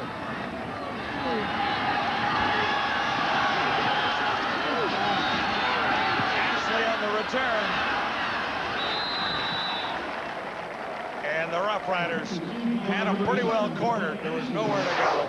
Stephane Fortin making the tackle. One more peek at this one. Sarkisian puts it right where it should be. Now, does he keep control? Looked like it might have touched the ground, and then he kind of trapped it in his hip. It was awfully close. Now, the question is, did he have his hands on the football when it touched the ground? He has it there. Looks like he touched it there and then maybe put it against his hip and pinned the football against his hip. It's awful close, but We'll give the officials the benefit of the doubt. They give him the 6, and Mills has about 6. we'll give him the 6, and you know, when you're struggling, you maybe get a couple of those. Well, it was an awfully close call, and I'm not saying it wasn't a catch. No. It was close. Nice drive for the Roughriders. No doubt about that. 10 plays to cover 82 yards. Sarkisian made it happen and then fired to Mayfield for the 10-yard major. There was a penalty against Doug Peterson that kept the drive alive. Yeah, and that's what I was mentioning about being a big series for Steve Sarkisian. After the bad thing that happened to him with Doug Peterson in the first half, he was able to go into the locker room at halftime, shake that off, come back and put a 10-play drive together and cap it off with a touchdown pass. That'll do wonders for his confidence. 2nd and 5 Edmonton. Mills will get the first down. Out to the 55 and across into Saskatchewan territory. Shannon Garrett finally brought him down. It's a pretty good hole for Troy Mills and a good call, because it's the first time on 2nd and medium to long that the Eskimos have gone with the draw play, and you're going to see the hole open up for Troy Mills. He's going to make that cut to his left and then get into the secondary. First time, I think, Edmonton on 2nd and medium or long called the draw play. Eskimos right at midfield.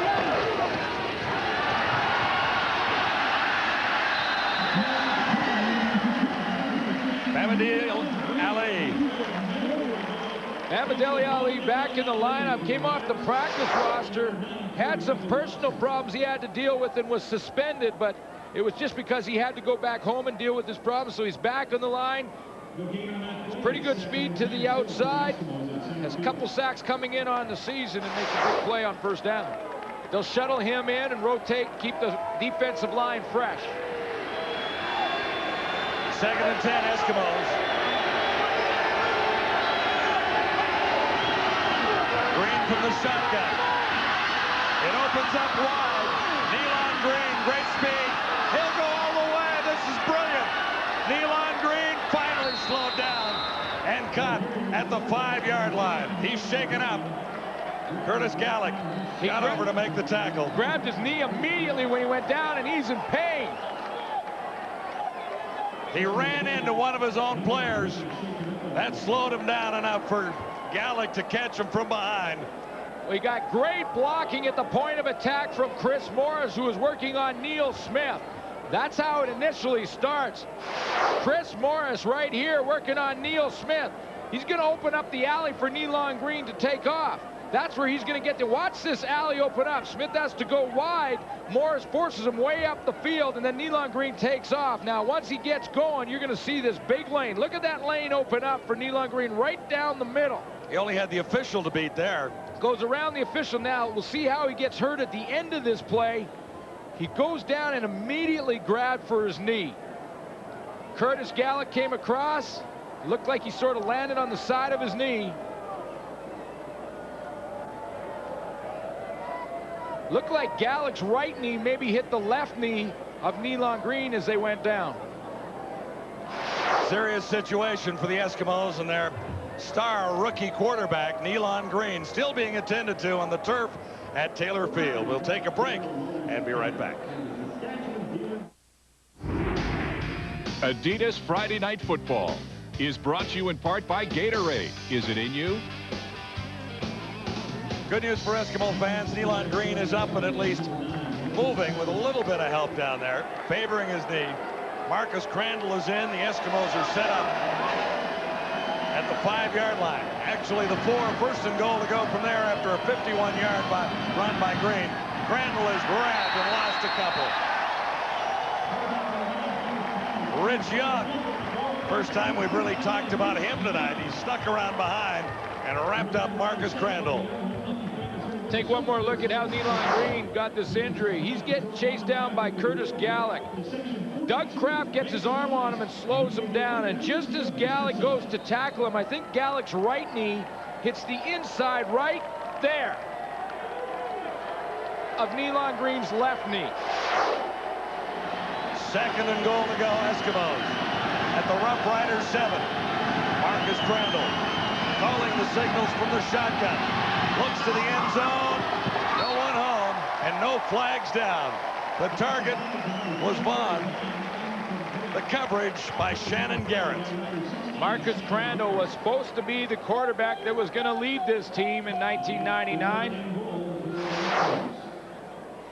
You're going to see, here's Terry Vaughn. He's going to try and get some inside position and then work back out to the corner route. See a little move there, little shake. Wasn't shaking anybody, though. Certainly not Shannon Garrett, who was right in his hip pocket.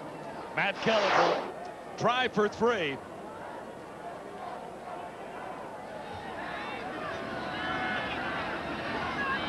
He's hit from 13 already, or he's hit from 44, this from 13.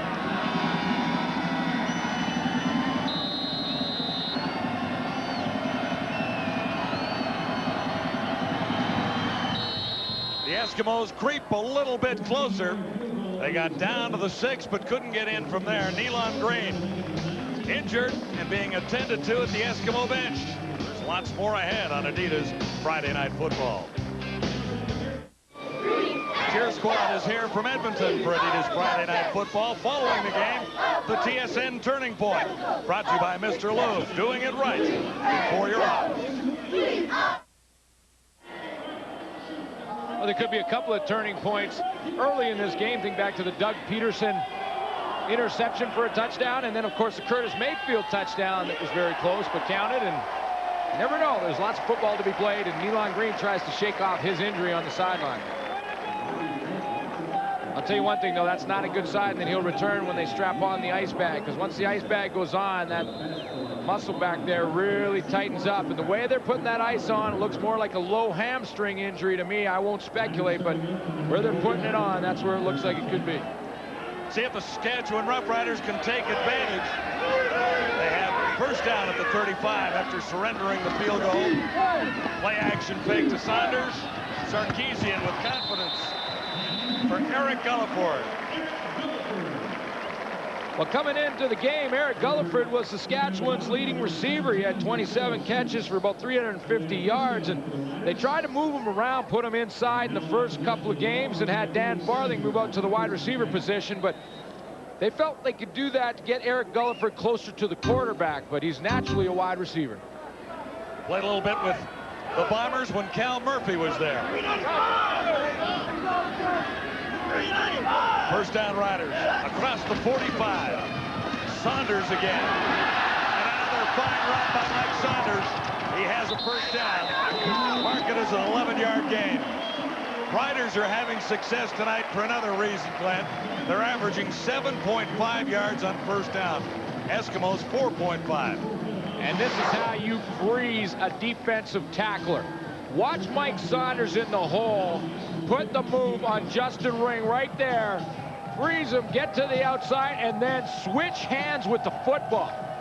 That's a veteran move. The football was in Saunders' left hand. He switched it to his right hand when he felt contact coming. Why not try it again? Mike Saunders has 7 that time. Well, Jeremy O'Day did a nice job of picking up Doug Peterson, because Peterson is really the only guy that can ruin this play at the point of attack. But watch how Jeremy O'Day will cut him off. Jeremy O'Day slides down, cuts off Peterson at the point of attack, and that allows Saunders to slip by him. Said Saunders liked to have the ball about 20 times a game. Yeah. He's had it 19. He gets one more carry, and he'll be happy. Be careful what you wish for. 19 carries, 125 yards for Saunders. Play action fake works well, and Saunders makes the catch. Why not run him when he's running like that?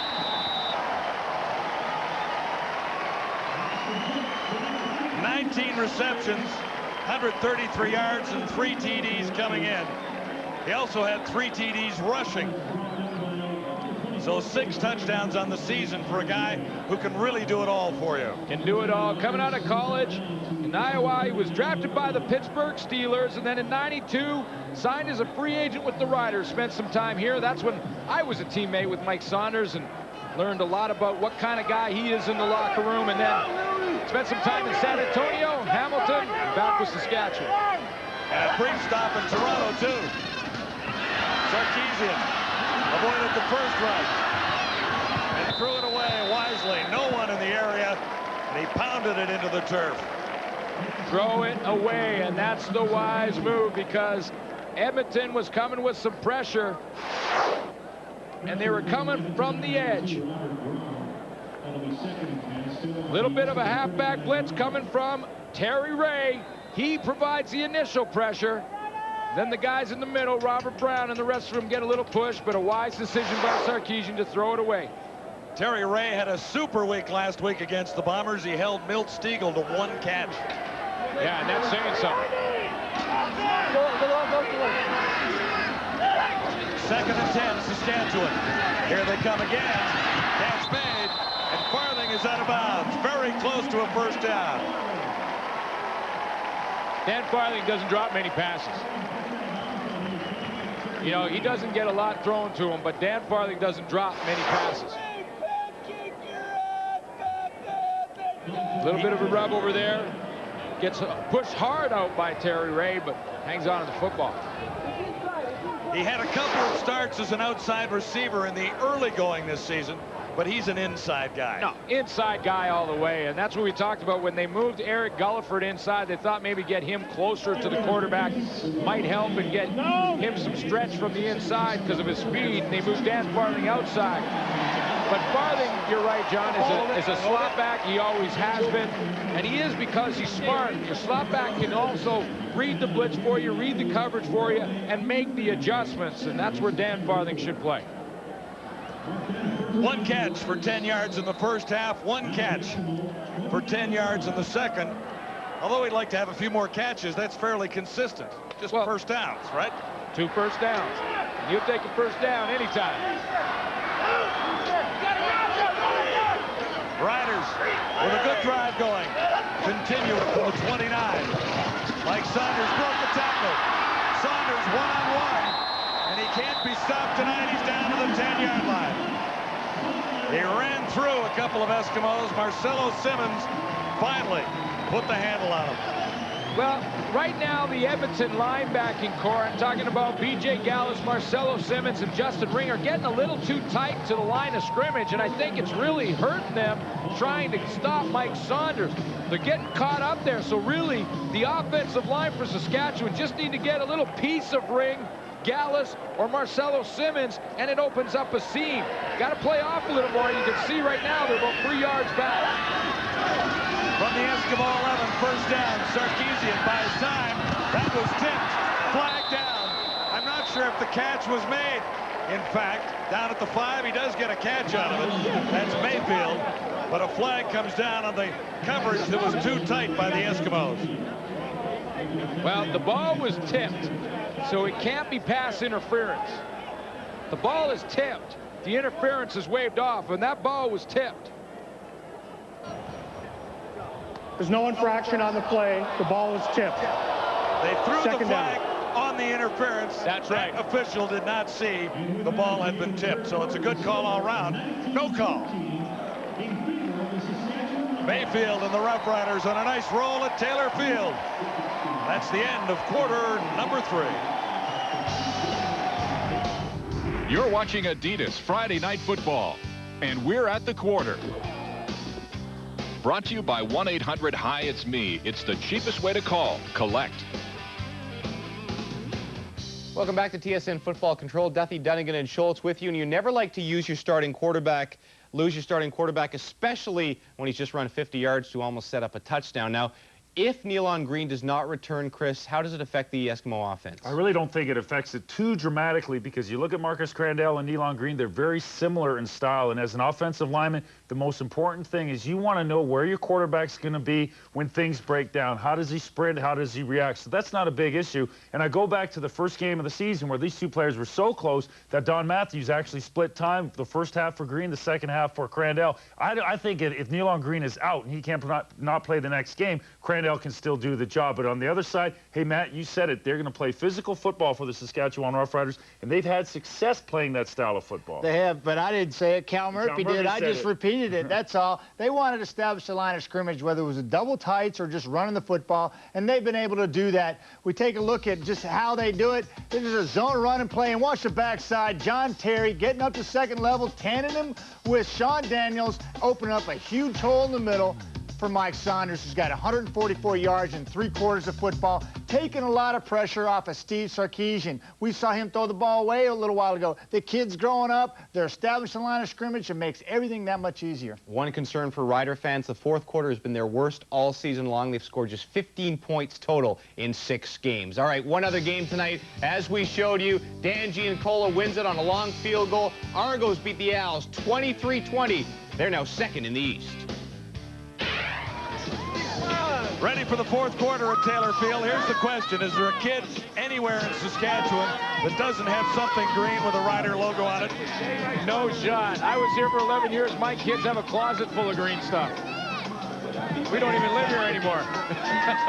Everyone loves this football team.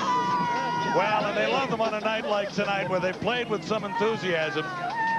As the boys mentioned, this is a long way from over because the fourth quarter has been tough against the Saskatchewan Roughriders, but they have a 5-point lead and a chance to add to it here. The drive began at the 35.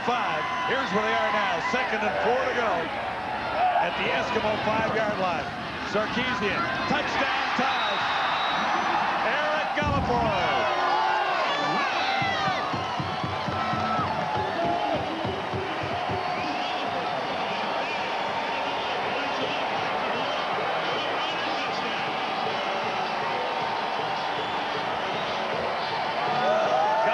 Second touchdown of the year, and another masterful drive for Steve Sarkisian. Back-to-back drives really for Steve Sarkisian. Come in with confidence and get the job done.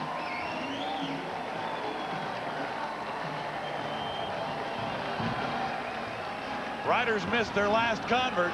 They'll pay a little closer attention to this one might think.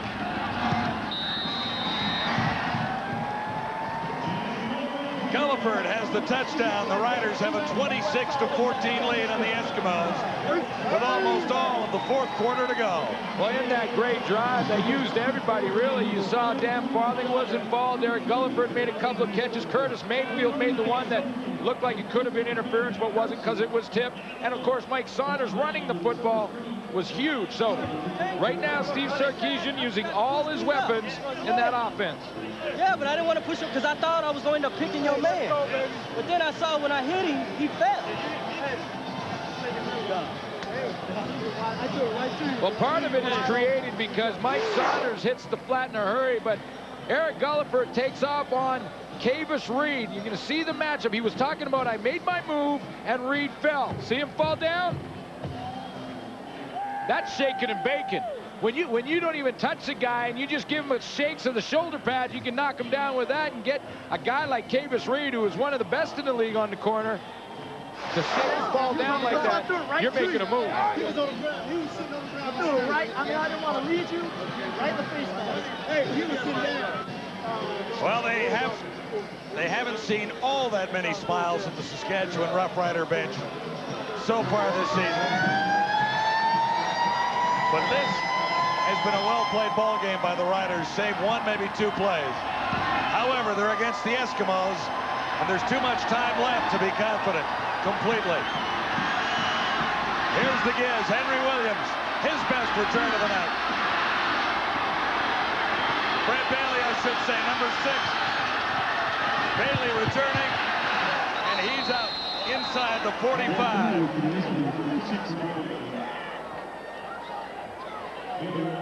9 plays, 75 yards. So Fred. Gulliford has the touchdown. But now the Eskimos have field position on a great return by Fred Bailey. Well, Gulliford was laughing because he said, did you just see Fred? Of course, Fred Bailey was here on the practice roster in Saskatchewan for some time, so all the Riders know him. Gulliver looks up and smiles, says, "You just see Fred run that one back?" You know Fred Bailey wants to take off and maybe show something to his old coach, Cal Murphy, and also show something to his new coach, Don Matthews, that he can maybe run back some kicks. 72 yards on the return by Fred Bailey. Matthews has a chance to hit the scoreboard once more, but he'll have to do it with his backup quarterback. It's 26-14 on Adidas Friday Night Football. Closed captioning of this program is brought to you by Gibson's finest 12-year-old Canadian whiskey. Sometimes your returner can set up your block angles. Watch Fred Bailey head this way, set up angles for his blockers, and then take it to the opposite field. It's just creating angles so that your blockers can set up the guys trying to make the tackles, and then a little move there, get to the outside, and Fred Bailey's got good field position for the Edmonton Eskimos to start this one. Absolutely correct. They're set up at the Rider 36. Crandall at quarterback. Under the coverage, he has Tobert, and Tobert is hammered out of bounds by Bamadel Ali. Well, Nealon Green won't return to this football game, it looks like, so it'll be up to Marcus Crandall, the guy who was supposed to start the season for Saskatchewan, Edmonton, and really be the guy, the starting quarterback. All off-season, Don Matthews said that Marcus Crandall was going to be handed the reins here in Edmonton, and that changed in a hurry when Nealon Green started running. Green is #1 for now, but Crandall gets an opportunity to get back into the lineup here. Looking deep, he's got Vaughn and missed him by about a foot and a half. Looked like it's going to be roughing the passer, but you know Marcus Crandall would much rather have the pass back than the penalty. Terry Vaughn is going to get wide open in a bust in the coverage. Major foul, roughing the passer, Saskatchewan number 98. It's first down. And here's the penalty. Arkell Trulock. Yeah, it's on Arkell Trulock. Number 98 coming around. He's right in the middle of your screen. Now he's got him there. Doesn't have to throw him on the ground and jump up in the air and do all that stuff.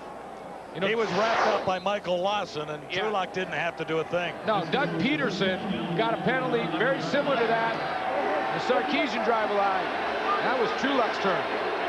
That caused a touchdown. We'll see if this one does too. Added confidence for the Eskimos. Just outside the 12. There it is. Mills on a great fake. Marcus Crandall pulled it off brilliantly, and Troy Mills found the end zone from 11 yards out. So a penalty costly to the Saskatchewan Roughriders. Leo Groenwagen is going to pull to his left, get to the point of attack, and kick out Arkell Trulock, and that creates the huge lane. Troy Mills trots into the end zone.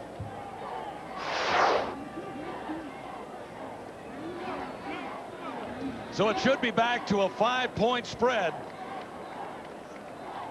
when the Eskimos add the single point here.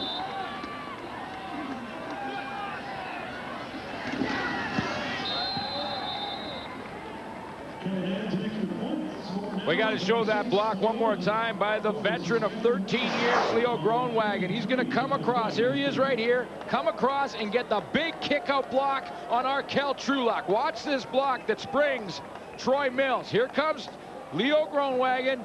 Kick out on Trulock. Gets a block by Dybert, and he's in the end zone. Mills in his first game since week 1 into the end zone, and Crandall looked pretty effective on the drive. Handled himself well. Well, Troy Mills will be the first one to tell you that pretty much anyone could have run in the end zone on that play, because he got some pretty good help up front from Groenwagen, and then of course Scott Dybert made a big block on the linebacker, and Nealon Green can only cheer on his team at this point. Roughriders lead it 26-21. A 5-point spread, and that makes things rather interesting, doesn't it? Start thinking field goals and what can happen in the final 12 minutes and 53 seconds of the final quarter. McKeison and Saunders. back for Saskatchewan. This is Kennedy Nikiasen, forward and Regina. He's out to the 40-yard line, and here's Ray Morrison. Guys, Nealon Green, his injury is a hamstring. Apparently, some people from the Edmonton Eskimos bench were telling us that he was complaining about the hamstring being a little bit tight at the half, and definitely on that hit, Glenn, there was a pop, and as you say, when the ice goes on, that's a bad sign, so we'll have to wait. Probably the Eskimos don't know what will happen with Nealon Green until they get a further look at him. Yeah, they'll have to settle down and see by tomorrow how that thing progresses and test it out tomorrow, take a look at it, but I mean, at least it's not a blown-out knee. Hamstrings usually can be 3 to 5 weeks, depending on knees, can sometimes be careers or seasons. Sarkisian to his left. Mayfield made the catch. Oh, boy, you know. There's a marker down. Mayfield made the catch, but Charles Anthony was awful close. Looked a little dangerous. It might have hung up there. Well, Steve Sarkisian, split second or so, has thrown a couple for touchdowns on similar patterns, or at least out into the flat area there. He has, and that one was very close. Charles Anthony was breaking downhill and almost had that one. We'll see what the penalty is.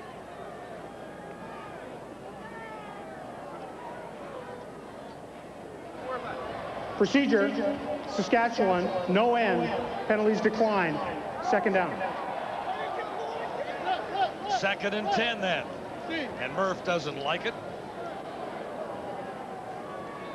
Well, I thought it was knee to knee when Curtis Gallick hit Nealon Green. This is how he got hurt. Gallick's the one who's going to bring him down there, but when that knee hit that outside leg, it must have pushed it forward, and that was the pop that Ray Morrison talked about that they heard when that happened. And that's not a good sign when you hear the pop. That's pulled muscle. Check that. This is 2nd and 8, Saskatchewan. Sarkisian. Down one more time.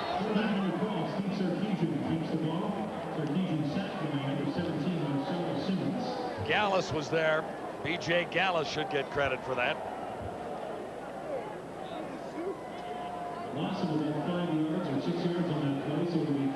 Sixth sack of the game by the Eskimos. Yeah, they're getting after him. I mean, they sent some halfback blitzes and they sent a lot of linebacker blitzes. The Edmonton Eskimos have provided the pressure. Sarkisian has been able to read it in a couple of drives, and he looks like he's limping a little bit over there on the sideline after that sack. It's low. McCallum digs it out. And Henry Williams is under it. Here's the give. Could break one. McCallum dives at him and trips him up. McCallum might have saved the touchdown there because the Giz was in full flight. Sarkisian limping on the sidelines. This is Adidas Friday Night Football. Back to Taylor Field in time for the Eskimo first down. Set up on a 32-yard return by the Giz. It's Crandall at quarterback, and he missed. Terry Bond. Terry Bond's had a tough night. You think of the week that he's coming off of, CFL Player of the Week offensively, of course, with his Edmonton record-breaking performance versus the Winnipeg Blue Bombers. He's had a tough night tonight. Full credit to the secondary in Saskatchewan who really put a blanket on him. Last week, 10 catches, 275 in yardage, and a couple of touchdowns. He's had a couple here tonight, but no touchdowns. 2nd and 10, Edmonton. Here's the heat. Crandall is down, wrapped up by Ali. Baladel Ali has played a solid game for Saskatchewan. Cal Murphy was talking about the pressure up front, helping to create those opportunities in the secondary. Another example here. Yeah, you see Willie Pless take off in the middle. He's going to occupy the blocks, and then Bamadeli Ali is going to come up and get the big play. See, Pless occupies the blocks in the middle, and that made Bruce Beaton to the outside hesitate a minute. When he hesitated, he was beat. Here it is. Look at this. This is Bamadeli Ali. Now watch Pless come up. That makes Bruce Beaton hesitate. When he hesitates, Bamadeli Ali goes right by him and is right off Marcus Crandall. Nice kick coming down near the 20-yard line. Gulliford has to step out after about a 4-yard return. Step the fuck up. Well, We talked about what it would take for Saskatchewan to win this football game. Don't give it away. Other than the one interception, Sarkisian's playing pretty well in that category, so we'll give him that so far. Make plays on D, couple picks tonight. Now they have to win the fourth quarter. If they can do that, they win the game. So the penalty forces Sarkisian back inside the 10-yard line. Now, what legal block on the return? Now, John, what has been working for Saskatchewan so far tonight? Mike Saunders has worked well. That's right, Mike Saunders. You go back to Mike Saunders, especially when you're backed up in the shadow of your own goalpost. Saunders with 20 carries, 144 yards, 2 catches for 23 more. 167 for Saunders. Sarkisian isn't going there. He has Farthing. Farthing recovers and gets close to a first down. We like the way Farthing is playing tonight. Well, we've seen Doug Peterson get a late hit penalty when he gave Steve Sarkisian a little too much in there. Watch Doug Peterson on this little stunt, moves to the inside. There's Doug Peterson. Now, when he comes up the field, take a look at how he decides on the good decision here. Hold on, hold him up. No, look to the ref and say, no, I didn't hurt him. I'm holding him here. No problem. I actually like him. Sometimes you can get a little shot in there and then hold him up anyway. Farthing picked up 9. This is 2nd and 1. And here comes Mike Saunders. The Eskimos were waiting, but Saunders has enough for the first down.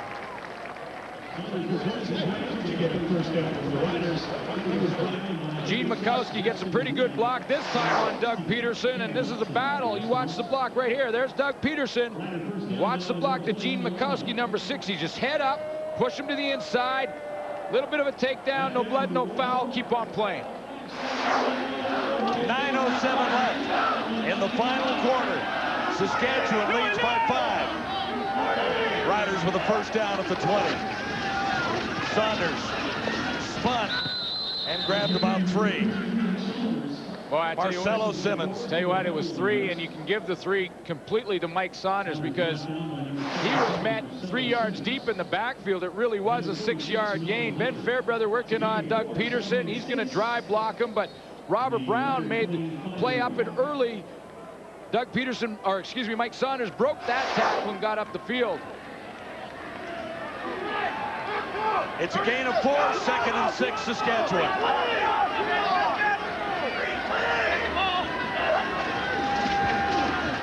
Sarkisian looks to put it up.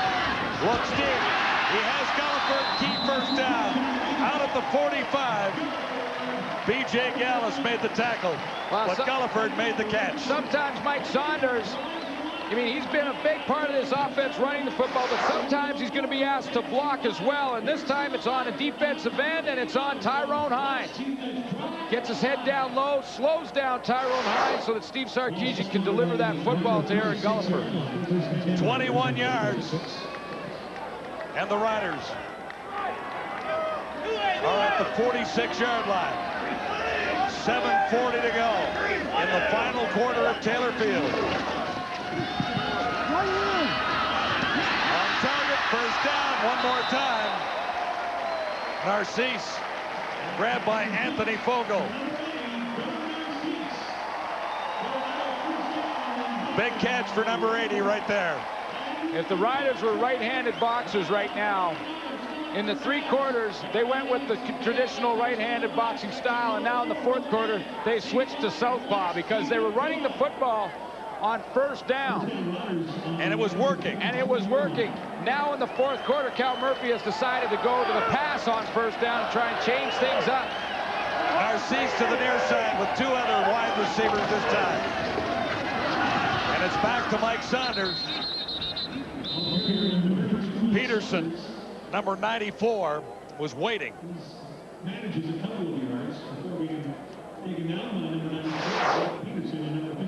Doug Peterson will go from start to finish no matter what the score. His motor is going full speed all the time. He's the guy.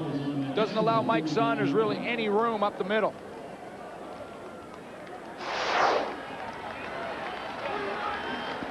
They call it a gain of 3, 2nd and 7, Saskatchewan.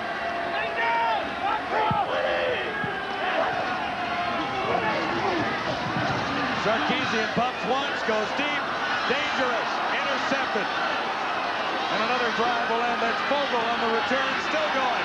Anthony Fogle has an escort. Sarkisian has thrown another one up. 2 interceptions tonight. That one may cost a little bigger than the last, because time is running out. Riders have a 5-point lead, and the Eskimos have the ball after a 42-yard return by Anthony Fogle. It's Adidas Friday Night Football. Join us next week from the stadium at BC Place for the Roughriders in town to take on those fired-up Lions. CFL Live next Thursday, 10 o'clock Eastern. Big win for BC last night against the Hamilton Tiger Cats. The turnover sets the Eskimos up at the 50-yard line. It's a 5-point game. Marcus Crandall pumps once, looks deep. Catch is made and rolling inside the 10-yard line. Ed Hervey makes a big play. He does, and he huge yards. Fights back for the football. Ed Hervey working one-on-one at the top of your screen with Todd McMillan. Tried the old hook and go. Now McMillan's in good position, but once the ball's in the air, Ed Hervey wins the battle because Todd McMillan loses vision of the football. And he wasn't tackled, so he rolled ahead and got about 6 more yards. 41, the total game. First and goal to go, Eskimos at the Rider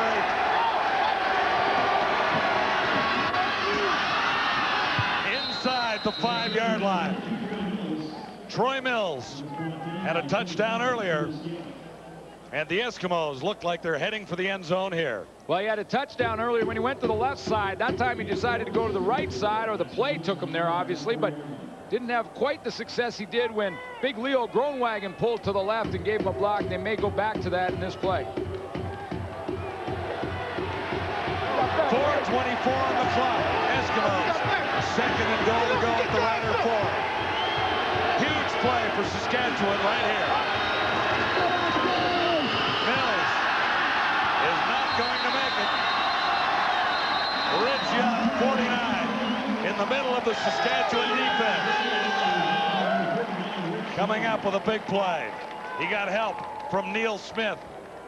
Rich Young comes up with a big play because he remembered just what I said. The time that Troy Mills scored on that play, he went to his left. That time he decided again to go to the left side of the formation, and when he does, this time Rich Young says, okay, I've seen this movie before. I didn't like the ending the first time, so I'm going to change it up on the sequel. The Eskimos will take 3 now and try and close within a couple. Matt Kellen has hit from 44-13, and this a 10-yard try. Don Matthews loves fakes. Not right now. So it's a 2-point game once more.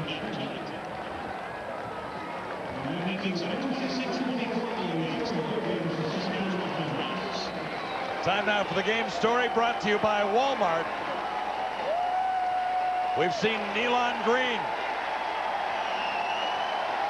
injured in the 3rd quarter after a 51-yard rush. Steve Sarkisian has passed well, but then he's thrown 2 silly interceptions.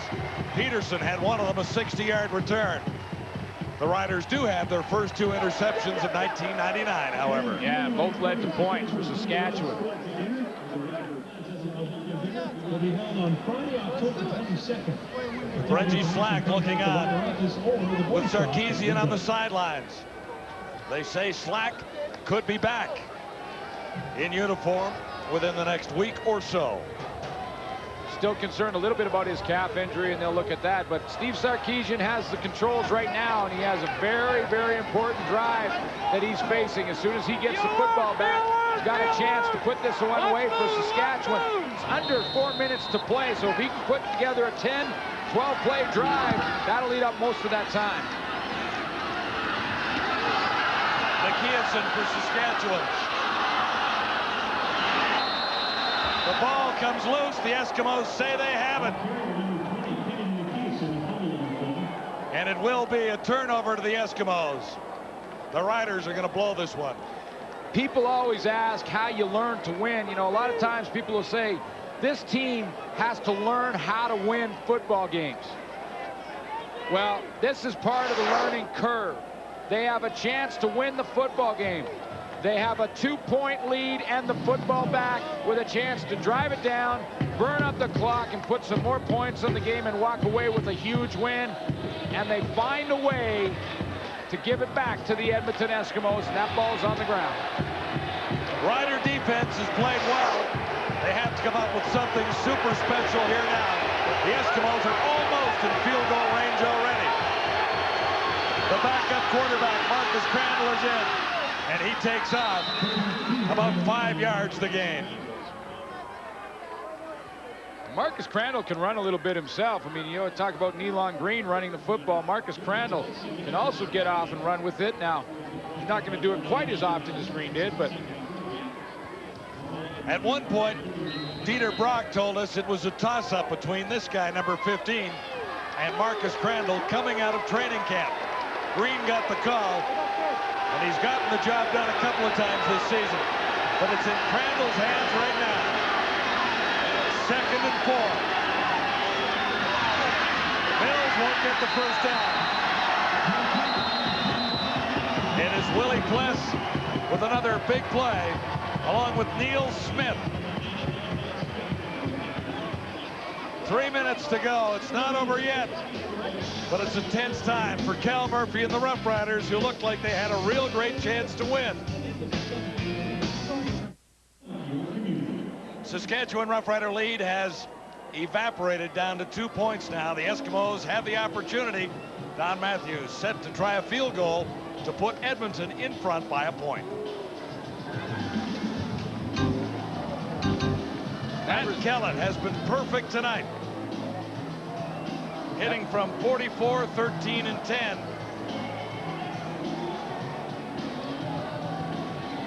This will be spotted by Dan Crowley at the 37-yard line. might try to go with the shift down and draw Saskatchewan offside.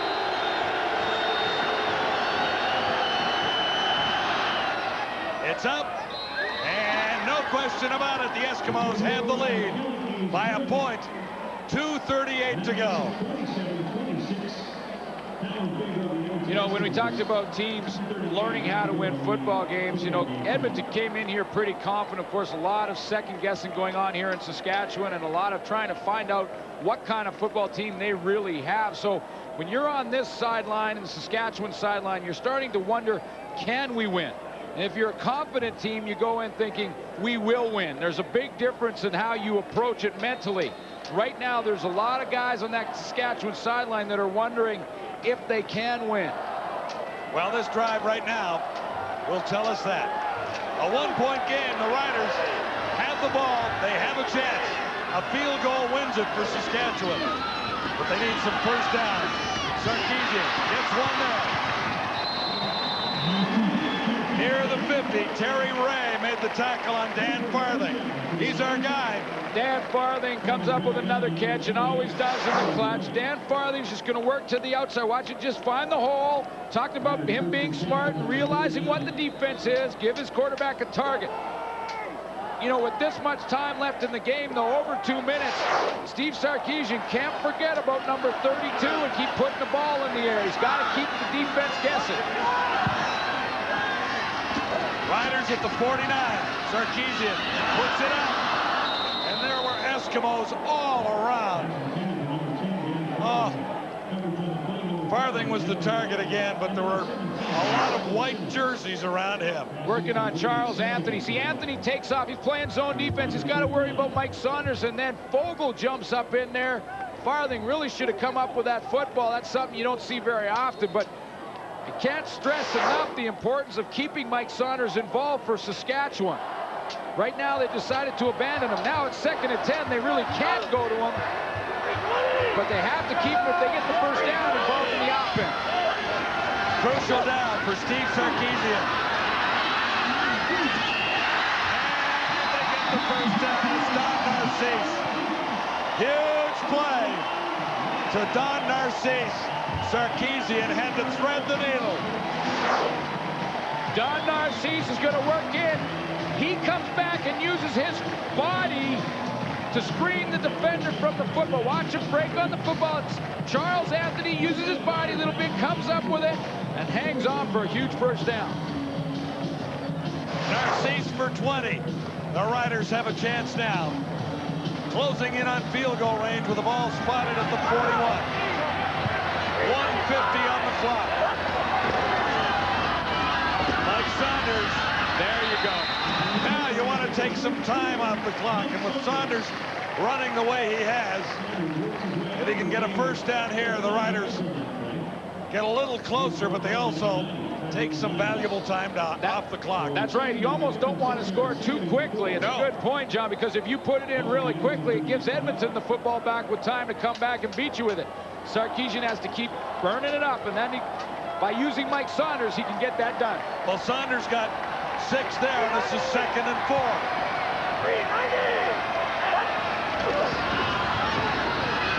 Slides to the outside. Flag is down, and Saunders is close to the first down. The spot will be important, and so will the penalty call. Well, it's in that holding area.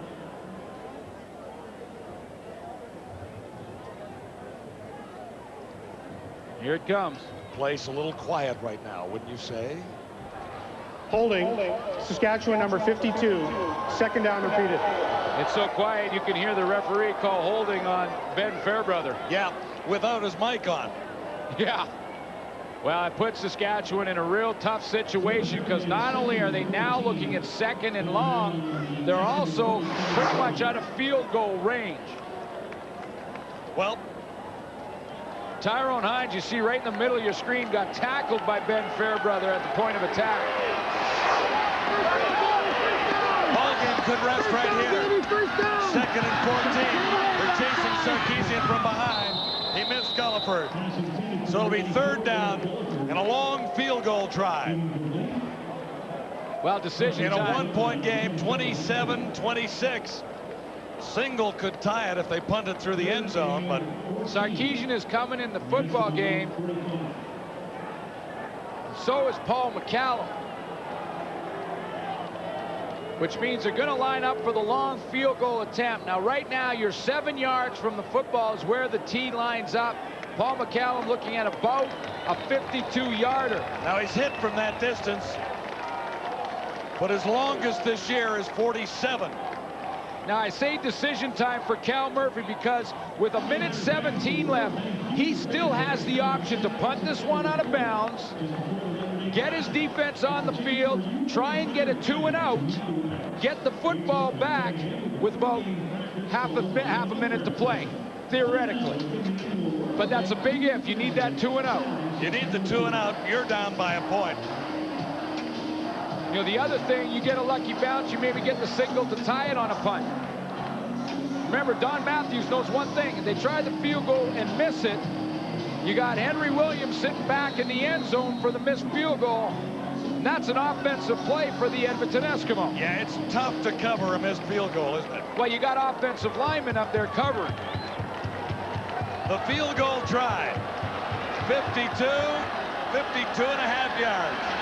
It's all up to Paul McCallum now for Saskatchewan. He hits it. He's got it.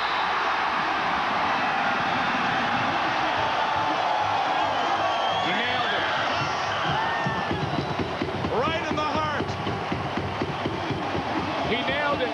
Saskatchewan should celebrate, but they should do it briefly. Still 1:12 on the clock.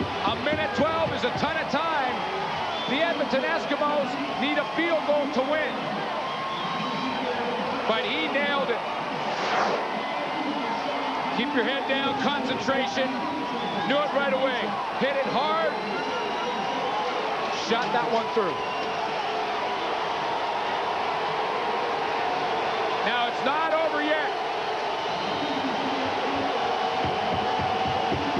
Saskatchewan defense is out there jumping around. Paul McCallum knows there's lots of football. He's not celebrating. How's it going? Hey, Mom? Rob, how's it going? Standing ovation for the Riders for right now. Murphy is trying to get his players off the field. They were encroaching on the sideline. All right. still hear it, folks? Marcus Crandall has his man far side. 1:06 on the clock. Zobert made the catch, but he only has 5 yards. Well, you know Don Matthews is confident that he can still win the football game. He has over a minute to go. Minute 6 is an eternity in the CFL. This Saskatchewan defense was jumping around all excited like it was over. They got to keep cool heads and make sure they line up properly. 2nd and 5, Edmonton. Riders lead it by 2. Crandall got it away. One hopper. Ed Hervey was the target, and now it's down to 1 play. For the Eskimos, it's 3rd and 5. Don Matthews gave the signal. It's 3-down football for Edmonton. No question about it. They got to gamble. They send a play in. Rick Walters, an ex-Roughrider, took one into the huddle for Marcus Crandall. On their feet at Taylor Field. Can the Riders hang on?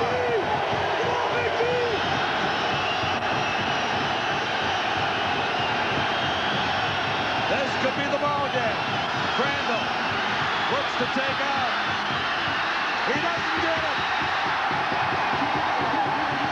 Hammered by Willie Pless.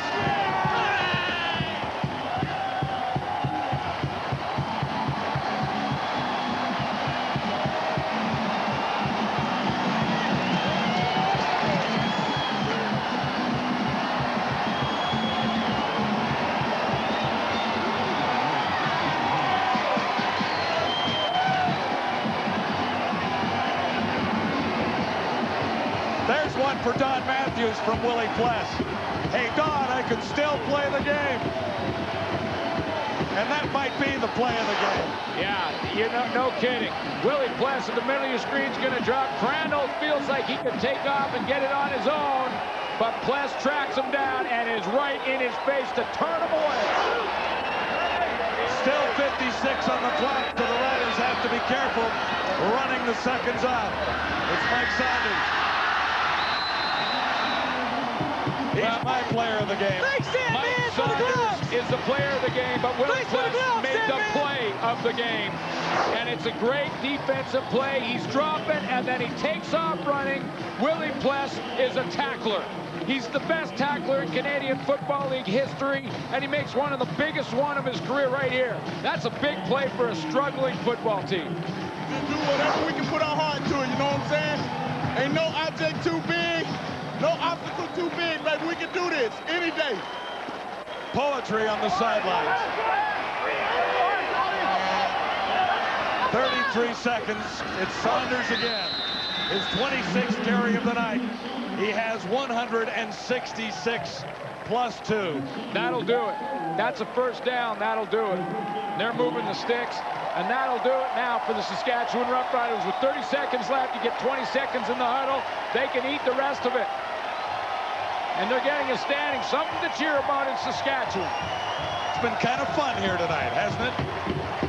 Full credit to the secondary in Saskatchewan. I thought they played a tremendous job against Terry Vaughn. Shut down the receivers most of the night. Got on the board in the interception category. Made some big plays.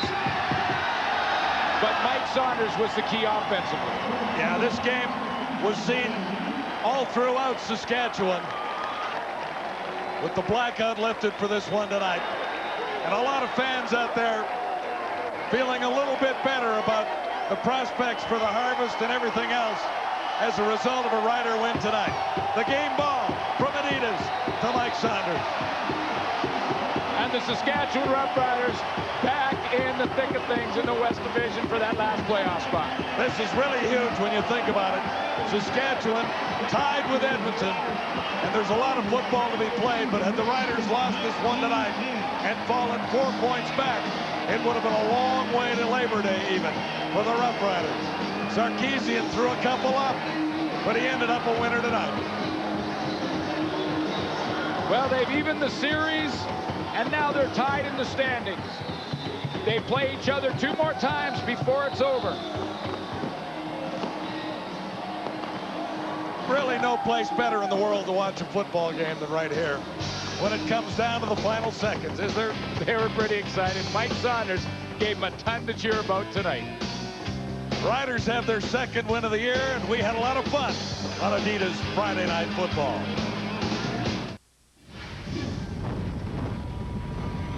All right, it's time now for the TSN Turning Point from Taylor Field. Last chance effort for Marcus Crandall, takes off running, and it's not only a turning point, it's Willie Pless turning Crandall away. Third down gamble comes up short. Saskatchewan Roughriders go on to win the football game. The ex-Eskimo gets it done against his old team. No question about it, tracks him down, and this is how you play football. Hard-nosed, Willie Pless stands him up, gives no ground. That's it, Saskatchewan win. A cash donation will be made to the Coaching Association of Canada for the training and development of Canadian coaches in amateur sport. On behalf of TSN and Mr. Lube. Mr. Lube, doing it right before your eyes. And here's the game winner from 52 yards, Paul McCallum. Puts it dead center, and he knows it right away. We've had a lot of fun here tonight, haven't we? Saskatchewan by 2. A great night in Regina. And you know, they tried to ice Paul McCallum with that timeout. Didn't work at all. He just laughed it off and stepped up and nailed it. Huge win for the Saskatchewan Roughriders. You guys said before the game they had to establish the running game. Steve Sarkisian had to not make mistakes. He made a couple, but he was good enough, Chris. Well, he was, in the extent that he really developed as a quarterback. The #1 issue is when the adversity hits, you throw a couple interceptions. Well, you got to go right back out there and execute plays. Steve Sarkisian did that, but the 168 yards by Mike Saunders, statistically, that's the things that's going to jump out at everybody tomorrow morning. The 2 tight end system, Matt, that worked to a T. Congratulations, Saskatchewan Roughriders. Yeah, it really did. And I give Curtis Gallick my kudos. This young man's like standing around at your first dance. Everybody wants to go out there and ask somebody to dance, but nobody gets her done. Curtis Gallick broke the ice and the dance floor was filled. Interceptions, turnovers started coming for Saskatchewan. Very important for them to get some enthusiasm defensively and get that first pick. Good for Curtis Gallick. I love to see this. It's great for the league. It's a tight race everywhere we look. Why do I have a feeling you were the first guy to ask the girls to dance in grade 5? No, that's not true. As well. There was one other game in the CFL tonight, almost as good as this one. Came down to the last 3 seconds. Dan Giancola hit a field goal with 3 seconds left. The Argos win their 3rd straight, 23-20 over Montreal. They move into sole possession of 2nd place in the East. Hey, folks, running is back in the CFL. 300-yard rushers tonight. Troy Mills almost got there. Add to that, Nealon Green almost got there tonight. Robert Drummond got there last night. Kelvin Anderson almost got there last night. The running game is back in the CFL, and we'll be back. Adidas Friday Night Football is brought to you by Adidas. Long live sport. Castrol GTX. Drive hard. And by Molson Canadian. Here's where we get Canadian. We are back at you next Thursday night, 10 Eastern, 7 Pacific. These very same Saskatchewan Roughriders taking on the first place BC Lions. Don't forget, Sports Desk is coming up in just an hour's time. Dave and Dutch, the Jays, finally getting things back on track tonight in Oakland. Paul McCallum stepped up and just plain nailed it. The Saskatchewan Roughriders break out of the slump and break out of the basement. They're now tied with the Eskimos. This has been a presentation of TSN, Canada's most watched sports network.